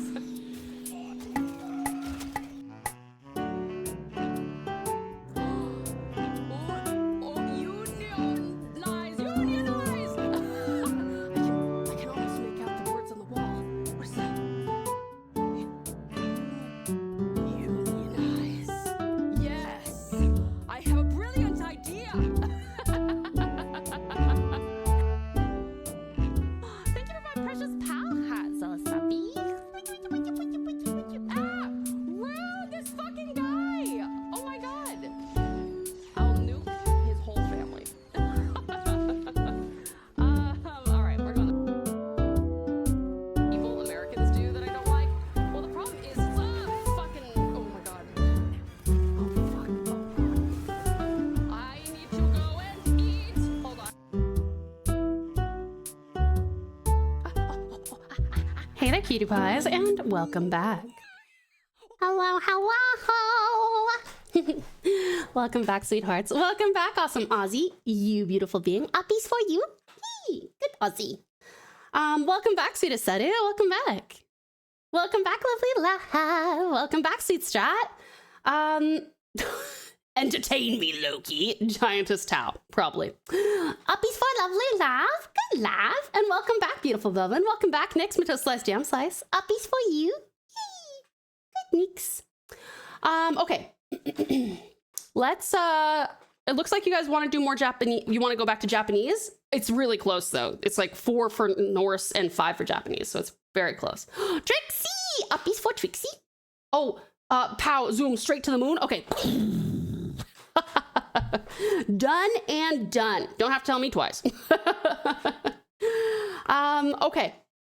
Let's see. Yes, we want to do Japanese. Also, well done on beating the boss cutie pies. Let's see here. For our Japanese. Okay, cool. I have returned. Trixie is now the first pal ever to break the sound barrier. It had to happen sometime. All right. I just showed Aspen my story that I was talking about earlier. She said she liked it. That's awesome, Lav. Congratulations. I'm sure it's amazing. Okay. Let me see. Do you want to cut off an Oni's arm, or do you want to kill a great spider? Just put 1 or 2 in the chat. 1 being Oni arm, 2 being spider.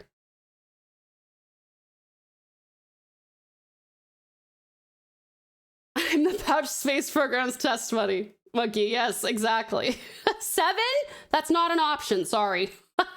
Okay, so you're saying 2? Okay, 2, 2, all right. All right, sounds like we're doing the spider. Okay, this is the story of Watanabe killing the great spider. This is actually a very short one. All right. Okay.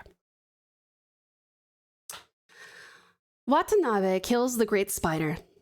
During the time in which Watanabe was forming his plan to destroy the Onis that lurked in the Oye Mountains, the brave Ryoko fell sick and daily grew weaker and paler. When the demons found this out, they sent the 3-eyed imp called Mitsume Kozo to plague him.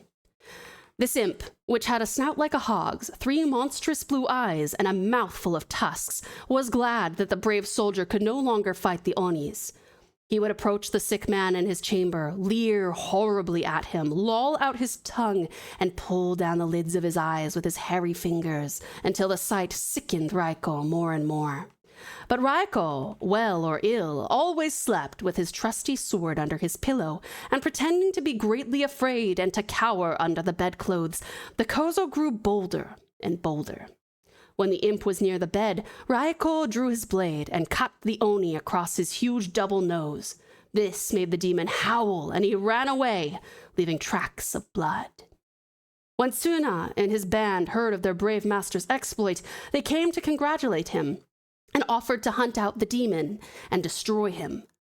They followed the red drops until they came to a cavern in the mountains. Entering this, they saw in the gloom a spider 6 feet high, with legs as long as a fishing pole and as thick as a daikon radish. 2 great yellow eyes glared at them like lamps. They noticed a great gaping wound, as if done by a sword cut on his snout. It was a horrible, nasty, hairy thing to fight with swords, since to get near enough, they would be in danger of the creature's claws. And so Suna went and chopped down a tree as thick as a man's leg, leaving the roots on, while his comrades prepared a rope to tie up the monster like a fly in a web. Infinity Taco, welcome in, sweetie. Thank you so much for the follow. Welcome to the pouch. You are now a pouch pal, and what a pleasure it is to have you. Welcome on in. Thanks for being here, sweetheart. We're just reading some Japanese stories. If you have any fairy tale or folklore suggestions, feel free to recommend them. Also, one second, I need to make sure. Okay, look at me. I actually just caught that my my phone's about to die. So give me just a sec. Look at me. I'm so good. There we go. Okay. There we go. Awesome. Okay. Leaving the roots on, while his comrades prepared a rope to tie up the monster like a fly in a web. Then, with a loud yell, Tsuna rushed at the spider, felled him with a blow, and held him down with the tree and roots so he could not bite or use his claws. Seeing this, his comrades rushed in and bound the monster's legs tight to his body so that he could not move. Drawing their swords, they passed them through his body and finished him. Returning in triumph to the city, they found their dear captain recovered from his illness. Raiko thanked his brave warriors for their exploits, made a feast for them, and gave them many presents. At this feast, Captain Raiko told them that he had received orders from the Mikado to march against the Oni's den in Tango and slaughter them all, rescue the prisoners he could find there, and then return. Then he showed them his commission written in large letters. I command you, Raiko, to chastise the Onis. He also allowed them to examine the gold brocade bag in which it was kept, in which one of the fair ladies of the court had made for him with her own tapering fingers. At this time, many families in Kyoto were grieving over the loss of their children, and even when Tsuna had been away, several lovely damsels had been seized and taken to the demon's den. Lest the Onis might hear of their coming and escape, the 4 trusty men disguised themselves as komuso, or wandering priests of the mountains. They put on over their helmets huge hats like washbowls made of straw woven so tightly that no one could see their faces. They covered their armor with very cheap and common clothes, and then, after worshipping at the shrines, began their march. And I think actually it leads on to, it looks like this is like a little combination of like little mini-series. Because the one before that is Watanabe cuts off the Oni's arm, and then it's the spider one, and then it's Raiko and the Shinten Doji. Interesting. Thank you for the care package, Joyce James. I appreciate it.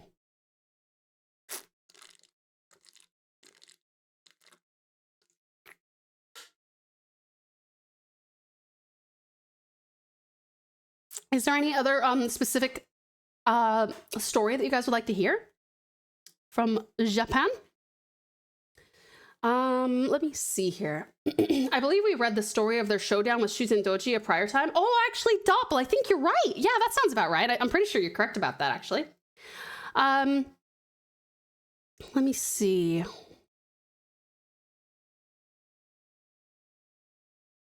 The Tengus, or the elves with long noses. That sounds kind of interesting. You guys know what a Tengu is? I can put a picture of one up here if you want.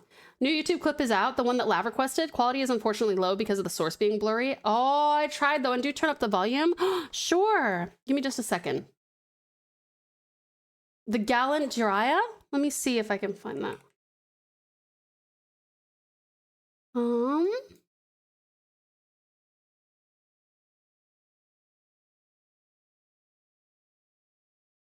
Is that from the Firefly's Lovers, maybe?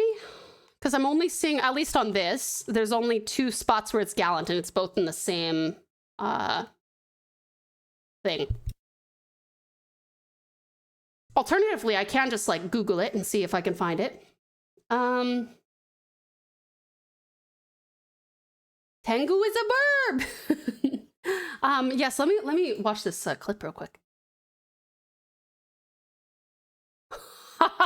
Okay, I know this one.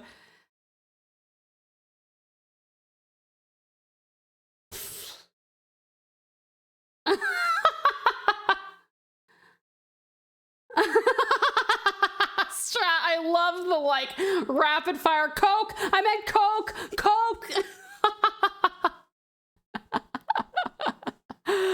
Excellent work.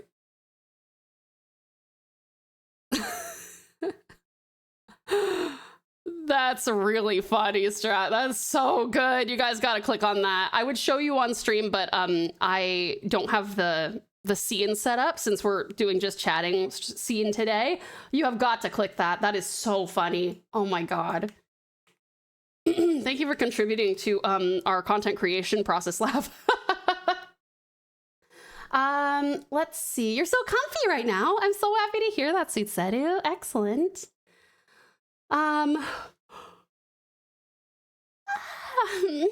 Okay. Let me see. Everyone has clip that will be forever be remembered here. That's true. That's true. All right.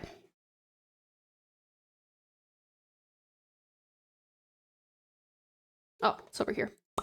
Okay. Let me see. The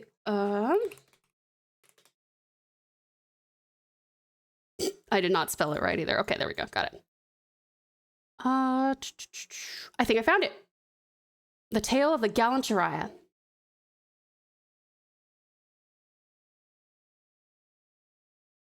I'm hoping it's not going to be super short. Crap. Oh, it's a Naruto thing. Hold on a second. That's amazing. It is, isn't it?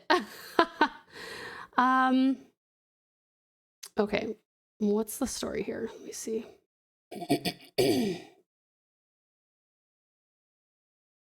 Bruh. I opened up YouTube and it's on my recommended. Let's go. Naruto could get based on it. Okay. Well, I like the OG. Oh, hold on. I might have found something.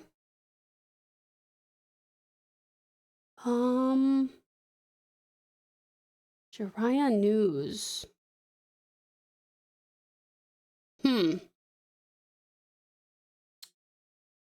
That's not very helpful. Naruto based its characters off a lot of traditional Japanese stuff, including using the characters of the Tales of the Gallant Jiraiya as 3 powerful major characters. Like, they broke the character up into those. Oh, wait, I think I might have found it. I found one. Okay, cool. Awesome. Let's read. I apologize in advance. This is Jiraiya folklore retold by an American who visited Japan in 1870. That sounds very interesting. I'm hoping it's not racist, because I feel like an American in 1870 might be racist. We will hope that it's not. Oh.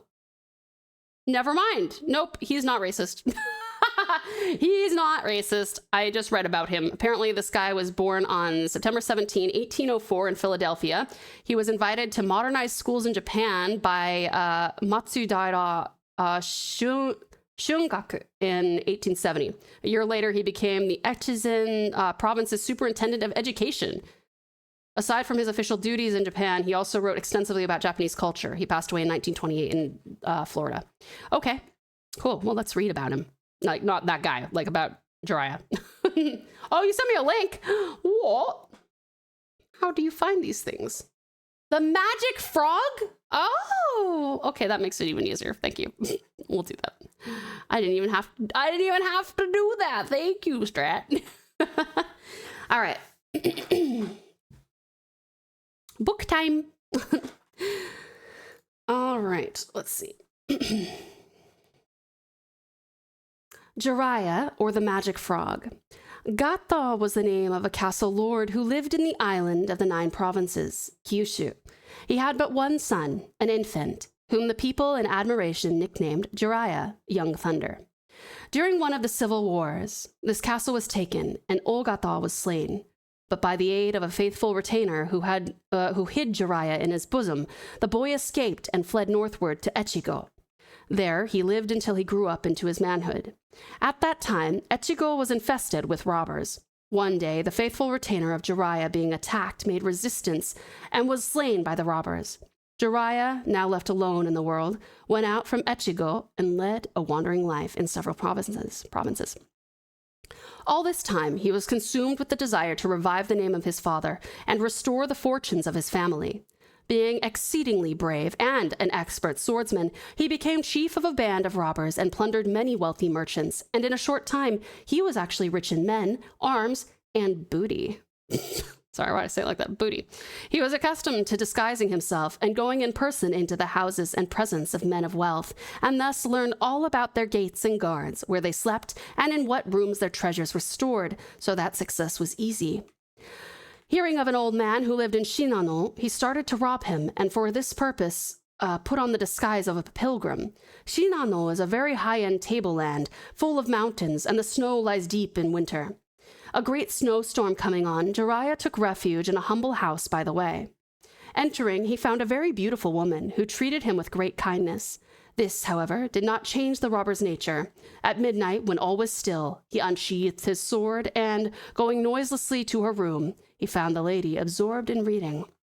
Lifting his sword, he was about to strike at her neck, when in a flash, her body changed into that of a very old man, who seized the heavy steel blade and broke it into pieces as though it were a stick.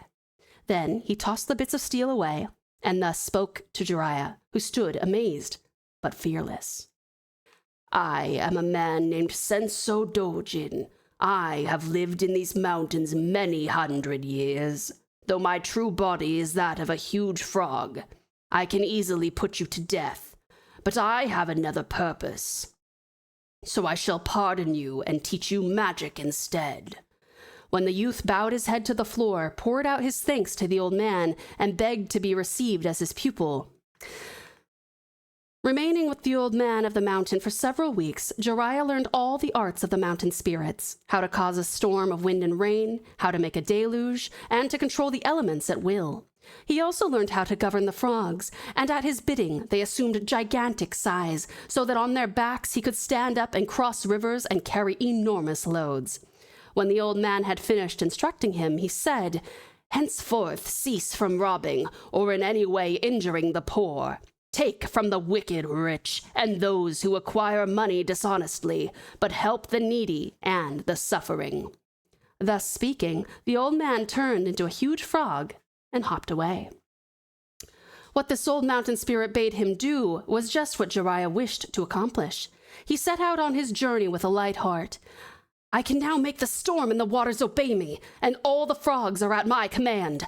But alas, the magic of the frog cannot control that of the serpent. I shall beware of his poison.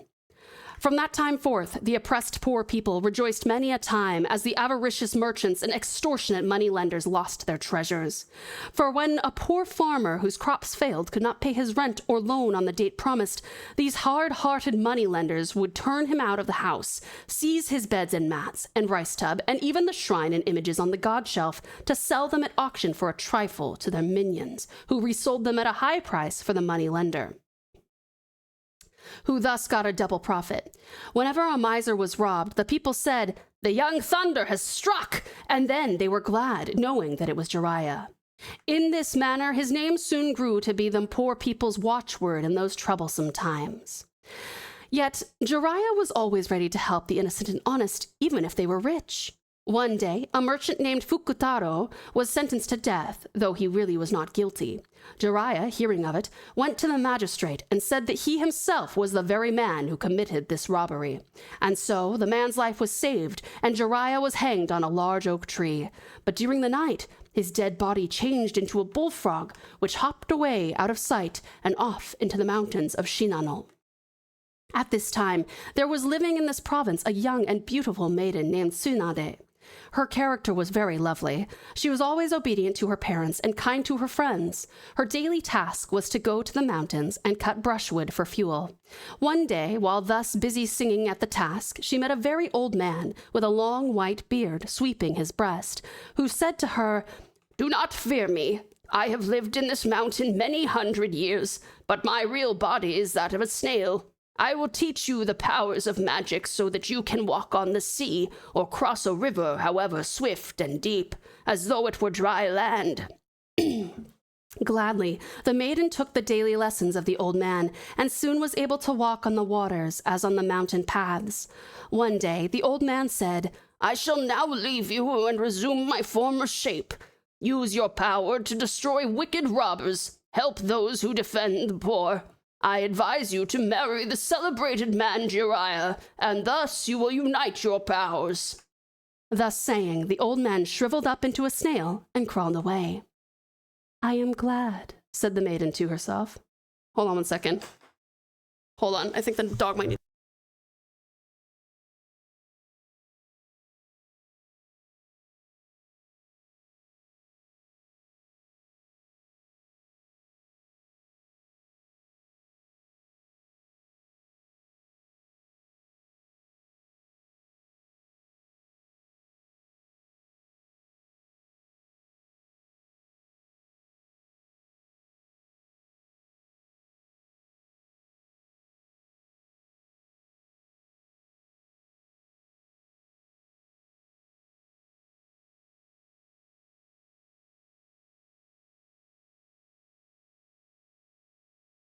Sorry about that. I need to get him a bell or something that I can train him to ring, because he is not close to me anymore. He's across the house to get out to the back. And so I was like, it sounds like he's so far away now that his whining to go outside sounds more like a neighbor's back door squeaking. Like, it's so faint. So I'm like, is that him? But obviously we don't want him to piss on our in our new house. Okay.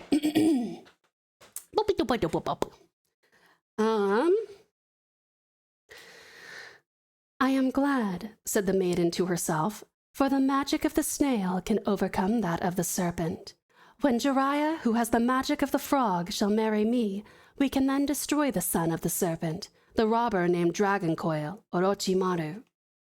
By good fortune, Jiraiya met the maiden Tsunade, and being charmed with her beauty and knowing her power of magic, sent a messenger with presents to her parents, asking them to give him their daughter to wife. The parents agreed, and so the young and loving couple were married. Hitherto, when Jiraiya wished to cross a river, he changed himself into a frog and swam across, or he summoned a bullfrog before him, which increased in size until as large as an elephant. Then, standing erect on his warty back, even though the wind blew his garments wildly, Jiraiya reached the opposite shore in safety. But now, with his wife's powers, the two, without any delay, walked over as though the surface was a hard floor. Soon after their marriage, war broke out in Japan between the two famous clans of Tsukikage and Inukage. To help them fight their battles and capture the castles of their enemies, the Tsukikage family besought the aid of Jiraiya, who agreed to serve them and carried their banner on his back. Their enemies, the Inukage, then secured the services of Dragon Coil. This Orochimaru, or Dragon Coil, was a very wicked robber, whose father was a man and whose mother was a serpent that lived in the bottom of Lake Takura. He was perfectly skilled in the magic of the serpent, and by spurting venom on his enemies, could destroy the strongest of warriors. Collecting thousands of followers, he made great ravages in all parts of Japan, robbing and murdering good and bad, rich and poor alike. Loving war and destruction, he joined his forces with the Inukage family. Now that the magic of the frog and snail was joined into the one army, and the magic of the serpent aided the other, the conflicts were bloody and terrible, and many men were slain on both sides.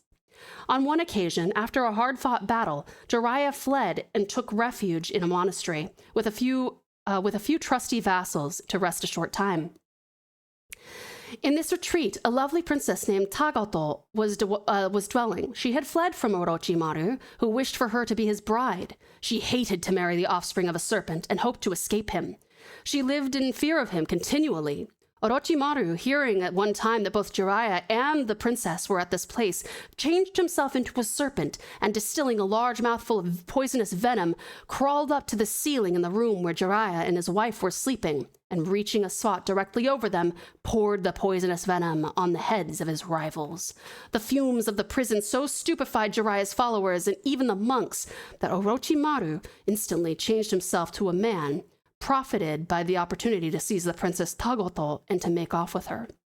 Gradually, the faithful retainers awoke from their stupor to find their master and his beloved wife delirious and near the point of death, and the princess gone. "What can we do to restore our dear master to life?" This was the question each one of them asked the others, as with sorrowful faces and weeping eyes they gazed at the pallid forms of their unconscious master and his consort. They called in the venerable abbot of the monastery to see if he could suggest what could be done.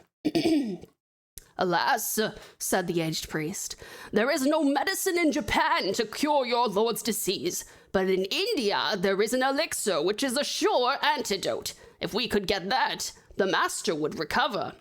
"Alas, alas!" And a chorus of groans showed that all hope had fled, for the mountain in India where the elixir was made lay 5,000 miles from Japan. Just then, a youth named Rikimatsu, one of the pages of Jiraiya, arose to speak. He was but 14 years old and served Jiraiya out of gratitude, for he had rescued his father from many dangers and saved his life. He begged permission to say a word to the abbot, who, seeing the lad's eager face, motioned to him with his fan to speak. "How long can our lord live?" asked the youth. "He will be dead in 30 hours, answered the abbot with a sigh. "I'll go and procure the medicine, and if our master is still living when I come back, he will get well." Now, Rikimatsu had learned magic and sorcery from the Tengus, or long-nosed elves of the region, and could fly high in the air with incredible swiftness. Speaking a few words of incantation, he put on the wings of a Tengu, mounted a white cloud, and rode on the east wind to India, bought the elixir of the mountain spirits, and returned to Japan all in one day and night.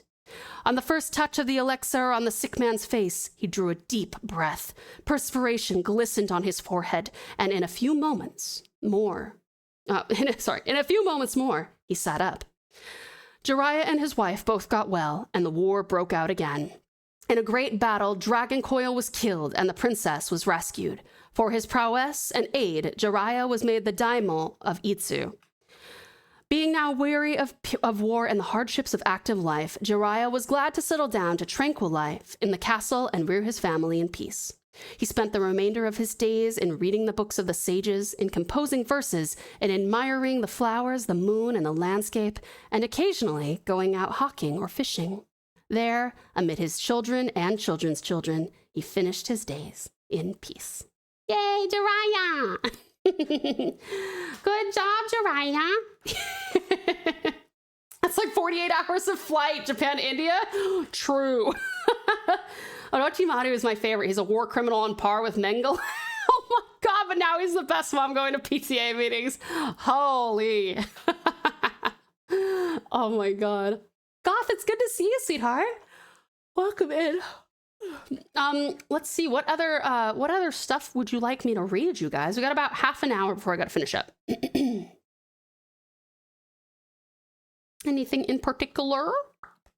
Anything that you would not feel like a storytelling stream is complete without? More Naruto! Okay, hold on, let me see. Japanese folklore that appears in Naruto. I'm actually thinking of stepping out for the rest of the stream for dinner. Absolutely, Ozzy, no worries. Hun, I hope that you have a great meal, okay? Thank you for spending so much time with us today. Oh, we could read about the nine-tailed fox Kurama. Would you like to read about Kurama? Ready some of the spooky ones? Oh, spooky ghost ladies. I wonder if Orochimaru is the old lore, in the old lore also becomes a PTA mom. You can read about Amaterasu. I think we already read about Amaterasu last time, I'm pretty sure. That was a really long one. Thank you for the stream. My pleasure, lovely Ozzy. Thank you so much for sticking around. I wonder if Tao can find any stories of Daji. What is Daji? Stories of Daji. I'm also realizing a lot of characters I like are non-binary or gender fluid. Well, what do you know? Kurama might not have a dedicated tale, as he's based on the concept. Okay, gotcha. Oh, wait, no, I think we did read about Daji. That's a Chinese one. I remember reading about that because he's really fucking brutal. He's like really quite evil. Oh, some Gilgamesh. Hi there, by the way, bananas. Gilgamesh. Let me see.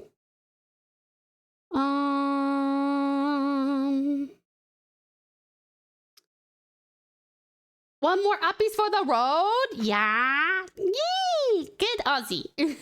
Hopefully we'll see you for some Claire Obscure tomorrow. Oh, Daji is she. Oh, that's right. She crazy. She's torturous. I remember that. Okay, Gilgamesh. The best known of all ancient Mesopotamian heroes. Okay, let me see here. What can we do here?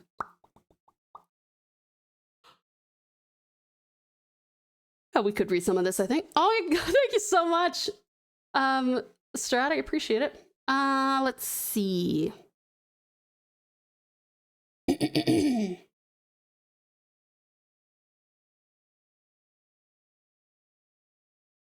Excalibur! Bonks enemies with a sword.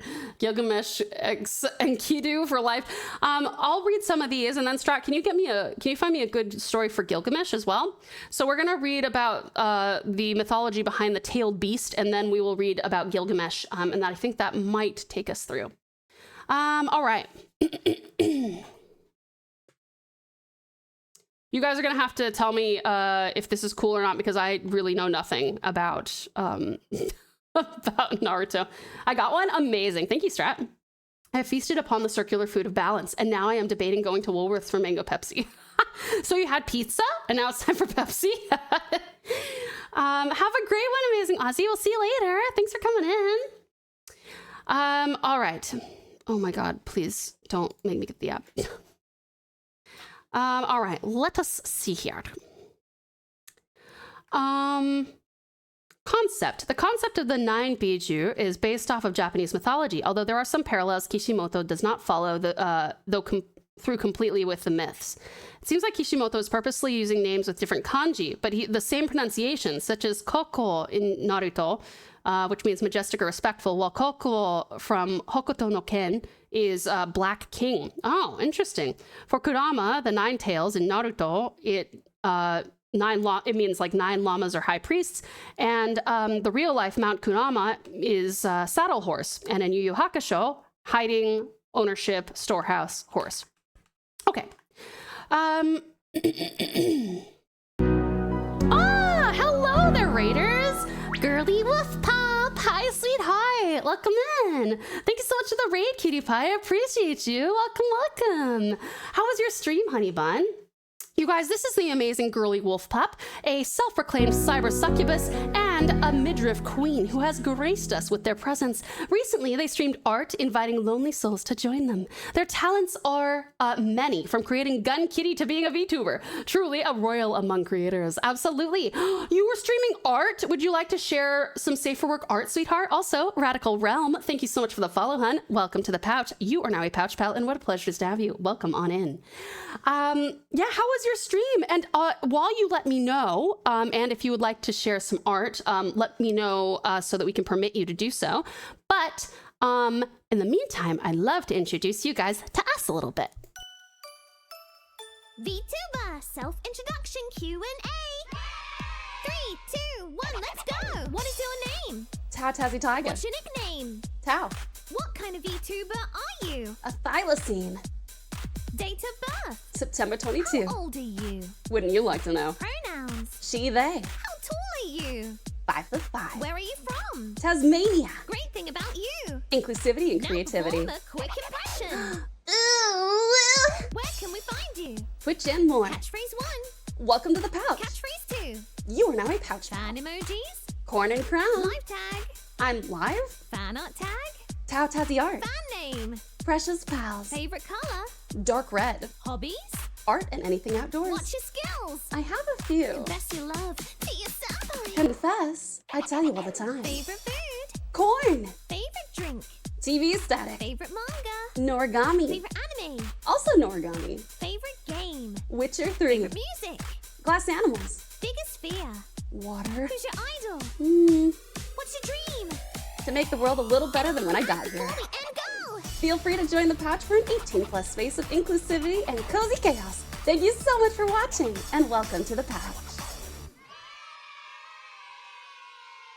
Yay! Thank you so much for bringing your lovely community in, sweetheart. I really appreciate it. And you'll be posting your art on Blue Sky, which is also Girly Wolf Pup. I looked it up, actually, so I am definitely going to keep an eye on that. Let me know when you post it. I'm happy to go have a look and show everybody. And yeah, thank you so much for bringing your awesome community in, sweetheart. Do you know when your next stream will be and what you will be streaming, perhaps? Gorgeous Grumble. Hi, sweetheart. Welcome in. How are you?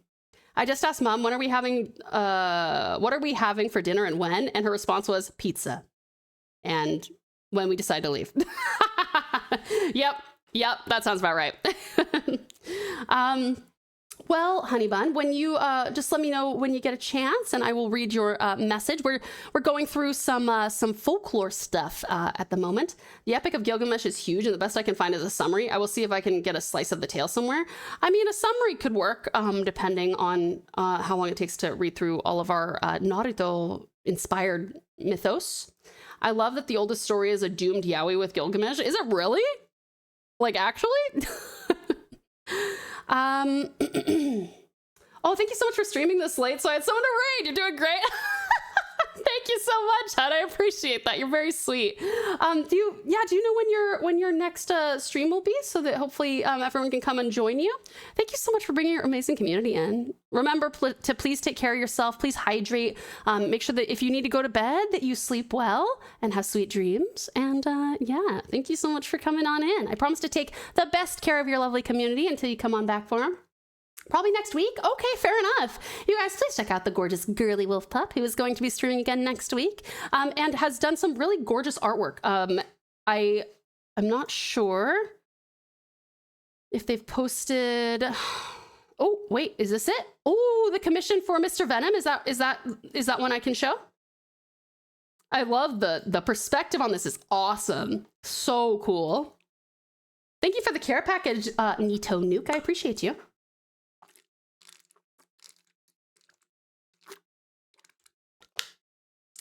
Thank you so much. Okay. Awesome. Let me show everyone your gorgeous piece of art here. This is just such an incredibly cool perspective. It's so well done. Look at this, you guys. This is, hold on, I gotta make sure it fits. This is the gorgeous work that Girly Wolf Pup was working on today. Very cool, huh? I just love the force perspective. Absolutely badass. You can also show the comment I did for Vankaman. Okay, let me have a look. One sec. Oh, 1 second. The dog's whining. Hold on, I gotta go let him in. One moment, please. Hold on.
Egads, I'm so sorry.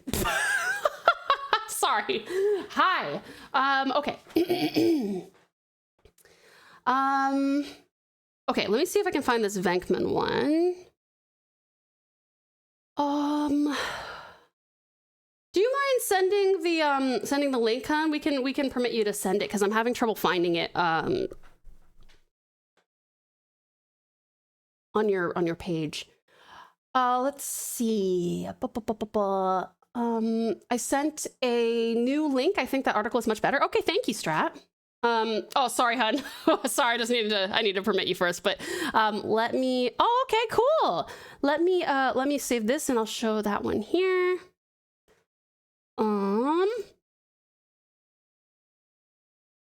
There we go. Ta-da! This is their other artwork. I love that you have a fursona. What kind of wombo combo is your fursona? Need to find more like this and other such work on my socials like Blue Sky. Yeah. Oh, you like my braid being in front? Yeah, sometimes when my hair freaks out, it'll just wind up on my shoulder and I'm just like, oh, yes, good hair. Wombo combo. I assume that is your fursona like a hybrid of some kind, or like a wolf or a cat? Yeah, large lady. I love it. Yes, right. It's so cool. I love the pose. Very, very cool. You can use the braid as a weapon. I technically could. I totally could. Yeah, hybrid. I make up words. Sorry. My hair is about 2/3 your braid length. Really? That's impressive, Trix. You have long hair. Very long hair. All right, let me go open up.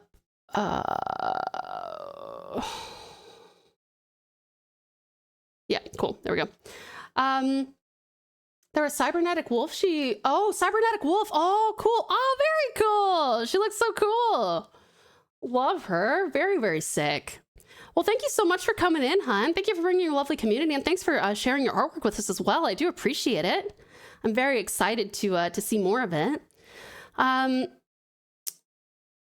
When we stream on Fridays, that's our art stream day. And if you would like to come on in and share some safe for work artwork, then you can.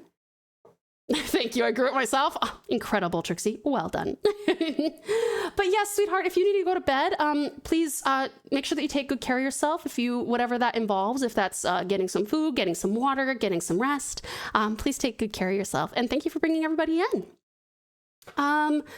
Okay. Feel free to drop a follow and such. You and your card have a lovely rest of your night. Thank you, Wolf Pup. I appreciate that. Time for lunch. I shall lurk for a bit. Okay. Have a good one, Seed Strat. Enjoy your lunch. All right. Let's continue, shall we? So, let's see. We were reading about... Yeah, you enjoy the rest of your night too, hon. Thank you for bringing everybody in. All right, let's continue reading. We've got Kyubi. Okay, Kurama, the Nine Tails, is a reference to the kitsune in Japanese mythology. The name Kurama, probably named after the mountain in Japan, is said to be the home of the Tengu god Sojobo, and more importantly, the location where the technique Reiki was first learned. Reiki is the art of using chakra, universal energy, to heal other people. This ties into Naruto's life-giving energy ability he gains after tapping into the Nine Tails chakra. Ooh, cool. Hachibi, or Gyoki, the Eight Tails, is based off of the Ushi Oni, a sea creature commonly seen with an ox head and the body of another multi-limbed creature. The name Gyoki, cow demon, is another pronunciation of Ushi Oni. Nanabi/Shichibi, or Chome, the Seven Tails, is probably based off of the rhinoceros beetle, which are said to be amongst the strongest creatures on the planet in relation to their own size. The name most likely is a reference to Kamo no Chome, a 12th century poet who secluded himself from society, took Buddhist vows, and became a hermit living outside the capital. Chome is most famous for his writings that were mostly about nature and natural events. If you recall from the manga, two of the previously unseen captured Jinchurikis were outcasts that were abandoned by their village when Akatsuki came to capture them. I have no idea what any of this is about. I have no clue what this is about. But I guess that's about the foxes, I think. I don't know. Okay, we'll go read about Gilgamesh now so that I can understand what we're talking about. Sorry. The Jinjuriki were the host? Like what? Like in a symbiotic relationship? Or like they're different tailed beasts. Oh, I thought that it would be like a 9-tailed fox, an 8-tailed fox, a 6-tailed fox. Sorry, I missed 7. They house the beast within them. Oh, like a sealing container. Oh, okay, gotcha. So they're the Tupperware for the demons. Tupperware for the demons? All right. Let's see here. A brief oh my god, what is he whining about? Hoda, what is it? What are you doing, bud? I don't know what's wrong with him. He's just whining like crazy. Maybe I'll just hold on. Sorry guys. I'm just gonna go put him outside for the last 15 minutes of stream. Sorry.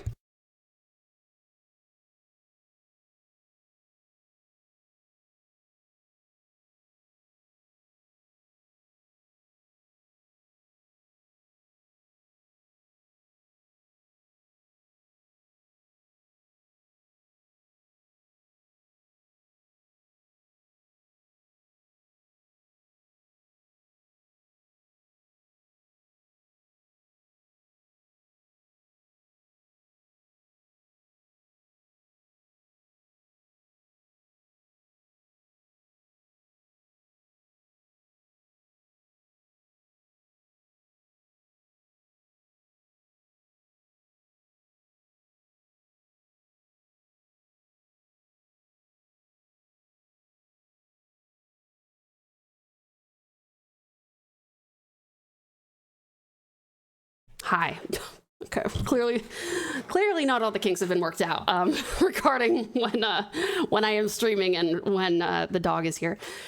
Okay. Oh, hi, lovely loner. Welcome in. How are you? It's so good to see you. Welcome. All right. Let me see here.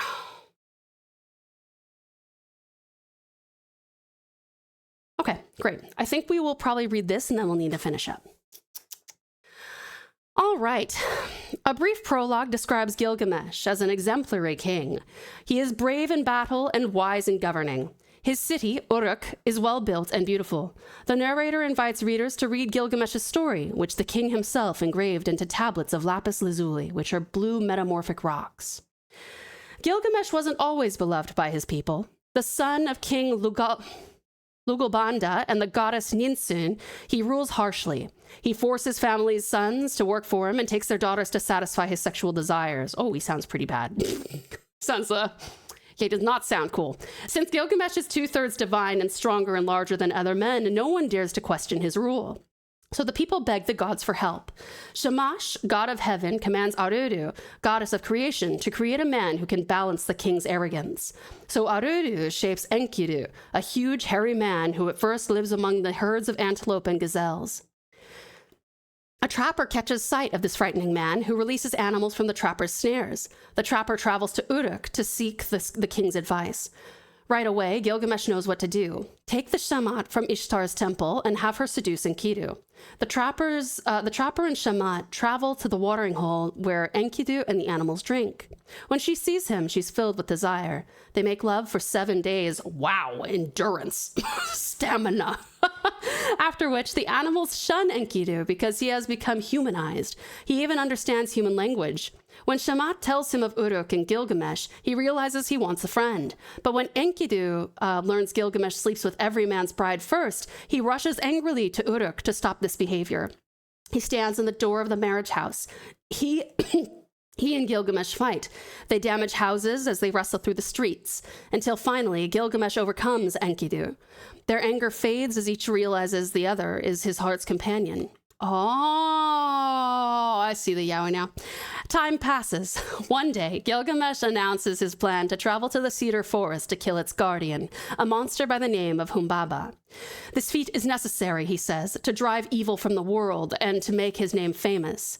Enkidu objects. Humbaba is a deadly monster whom Enlil, one of the 3 gods who rule the universe, assigned to protect the forest. But Gilgamesh, determined to have his adventure, calls Enkidu a coward and threatens to go alone. He locks the city's gates and addresses his people from his throne, describing his proposed adventure. The elders agree with Enkidu. To kill Humbaba is dangerous and against the god's will. Still, at Gilgamesh's insistence, Enkidu agrees to go with him. They arm themselves and seek the blessing of Ninsun, Gilgamesh's mother. She prays to Shamash for their safety and adopts Enkidu as her son. For days, the 2 men journey to the cedar forest, praying for guidance in dreams. Gilgamesh's dreams frighten him, but Enkidu interprets them optimistically. As they near the forest, Humbaba's roar terrifies Enkidu, who wants to turn back. When even Gilgamesh becomes afraid, he prays to Shamash for guidance. The god tells the heroes to attack now, before Humbaba returns to the forest's depths and gains more strength. Encouraging each other through their fear, the heroes follow the path to Humbaba's den and confront the monster. Humbaba breaks the ground so that volcanic fumes overwhelm them. Shamash, however, sends winds to disperse the fumes and paralyze Humbaba so the men can attack. With Gilgamesh's knife at his throat, Humbaba pleads for his life and then curses the men before the king cuts off his head. The heroes harvest cedars, including the tallest tree. They make a raft to float them to Nippur for Enlil's temple. They take Humbaba's head as a trophy. When he comes home, Gilgamesh Gilgamesh bathes and dresses in kingly garments that attract Ishtar's gaze. The goddess of sexual love promises Gilgamesh wealth and power if he'll marry her. Instead, he insults her as inconstant and recalls how badly she's treated her past lovers. In her fury, Ishtar asks her father, Anu, to let her take the bull of heaven to earth to kill Gilgamesh. The bull stomps around Uruk, causing disaster and death, until Enkidu and Gilgamesh kill it. When Enkidu taunts Ishtar, hurling a thigh from the bull's carcass at her, she retreats to her temple, seething. That night, after a feast, Enkidu has a terrible dream that the gods met in council to punish him and Gilgamesh for offending the gods by killing Humbaba and the bull. Enlil decrees that Enkidu must die. Immediately, Enkidu falls sick and has another dream about his death. Gilgamesh insists Enkidu will recover. Enkidu curses the trapper and Shamat for removing him from the wild, but Shamash speaks to him from heaven. He reminds him that without Shamat's actions, Enkidu would never have gained Gilgamesh's friendship. He blesses the priestess then, and suffers 12 more days before dying. The king remains constantly by his side. Gilgamesh laments and arranges the details of Enkidu's funeral. He makes offerings to many gods, requesting their special care of Enkidu in the underworld, and then he leaves Uruk, dressed in a lion's pelt, to wonder and to grieve. He heads east to find Utnapishtim, the only man whom the gods have granted immortality, to learn how to escape death. The king arrives at the Twin Peaks, where the scorpion people guard the entrance of the tunnel through which the sun passes each night. They instruct him to run as fast as he can through the tunnel's total darkness for 12 hours. If he doesn't reach the exit by then, the sun's heat will incinerate him. Gilgamesh survives the tunnel to emerge in the Garden of the Gods. There, Siduri, goddess of wine and wisdom, warns him against crossing the ocean and advises him to return home and enjoy life. But Gilgamesh persists, convincing Urshanabi, Utnapishtim's boatman, to help him cross. Finally, Gilgamesh meets Utnapishtim, who tells the story of the Great Flood.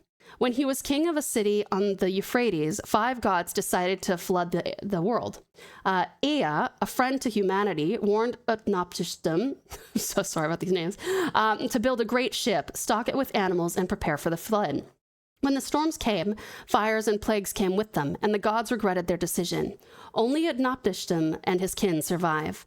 Though he's displeased anyone survived, Enlil blesses Utnapishtim and his wife with immortality and settles them in the distant east.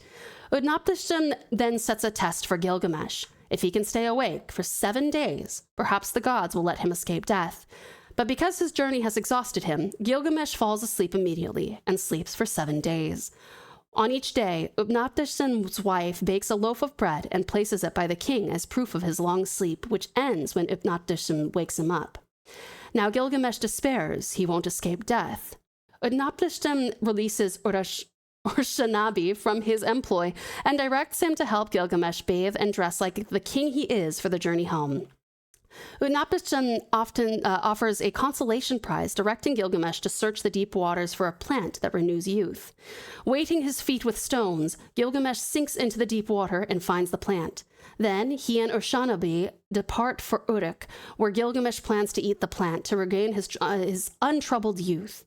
They pause at a pool, and as Gilgamesh bathes, a snake steals the plant, leaving it behind its shed skin. Gilgamesh weeps. His labors were for nothing.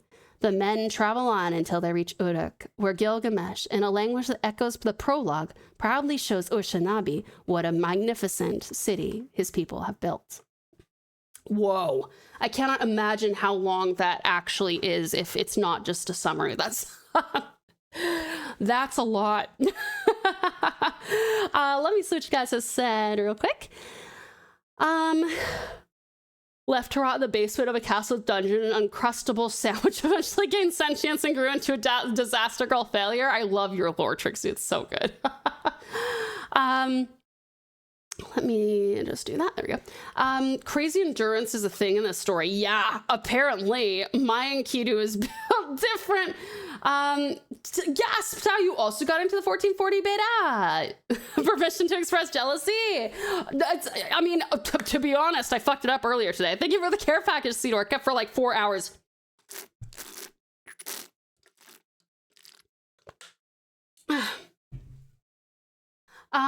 Let's see here. Enkidu is standing for his man. Yeah.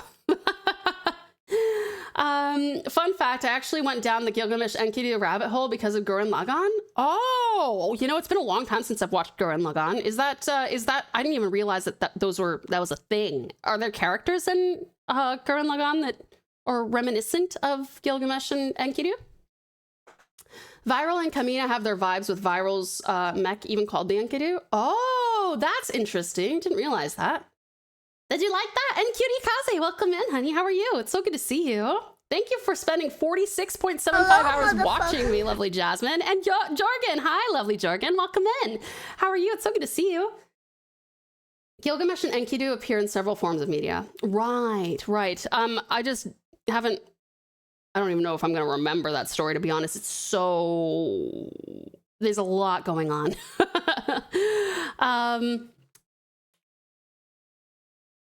Oh my God, Sedu, 580 hours you have spent watching me? Are you good? Are you okay? I'm good. Literally just this second woken up, so a little eepy still. Oh, fair enough, Cutie Kaze. I hope you slept well, did you? Oh, shit in lab, 143? That's amazing. Thank you so much. Let's see. Orca, thank you so much for 78 hours. Aside from the direct characters like in Fate, robots get named after them, and Gilgamesh is a summon in the Final Fantasy series. I know that Gilgamesh is a summon in the Final Fantasy series, but I didn't, and that's how I'm picturing him actually. I don't know if that's accurate. Because I've learned that a lot of things in the Final Fantasy world, while they're cool and well designed, they do not equate to what the thing actually is supposed to look like. Like, none of Final Fantasy's horses look like horses. And I'm just like, yike. Trixie, thank you so much for almost 125 hours of watch time. Bubbling for 669. Nice. Thank you so much. And Loner for 232. Thank you so much. I overtake Saru with watch time PF 669.67 hours. Absolutely incredible, Bublin. I'm very impressed. That's amazing. Wow. Holy shit.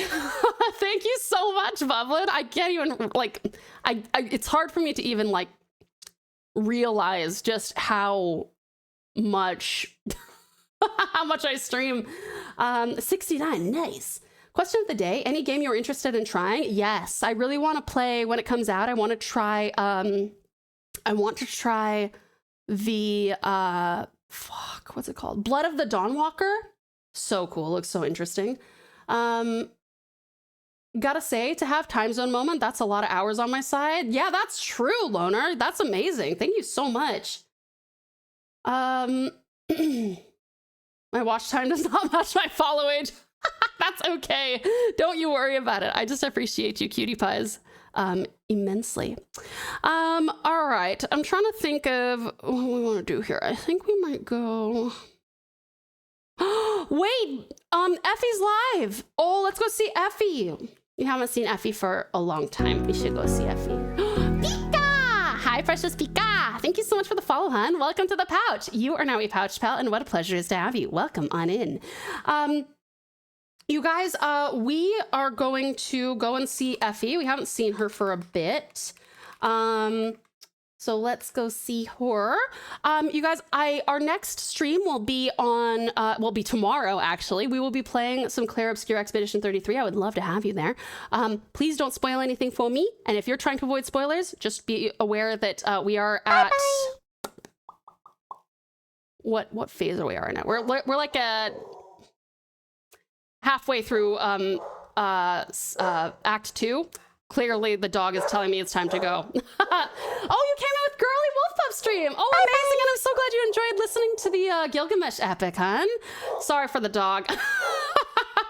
All right, cuties. Well, hopefully I'll see you again tomorrow, Cutie Pika. We'll be starting about 5 hours ago, but tomorrow, if that helps. Whatever time that is for you. All right, cutie pies. Thank you so much for joining me.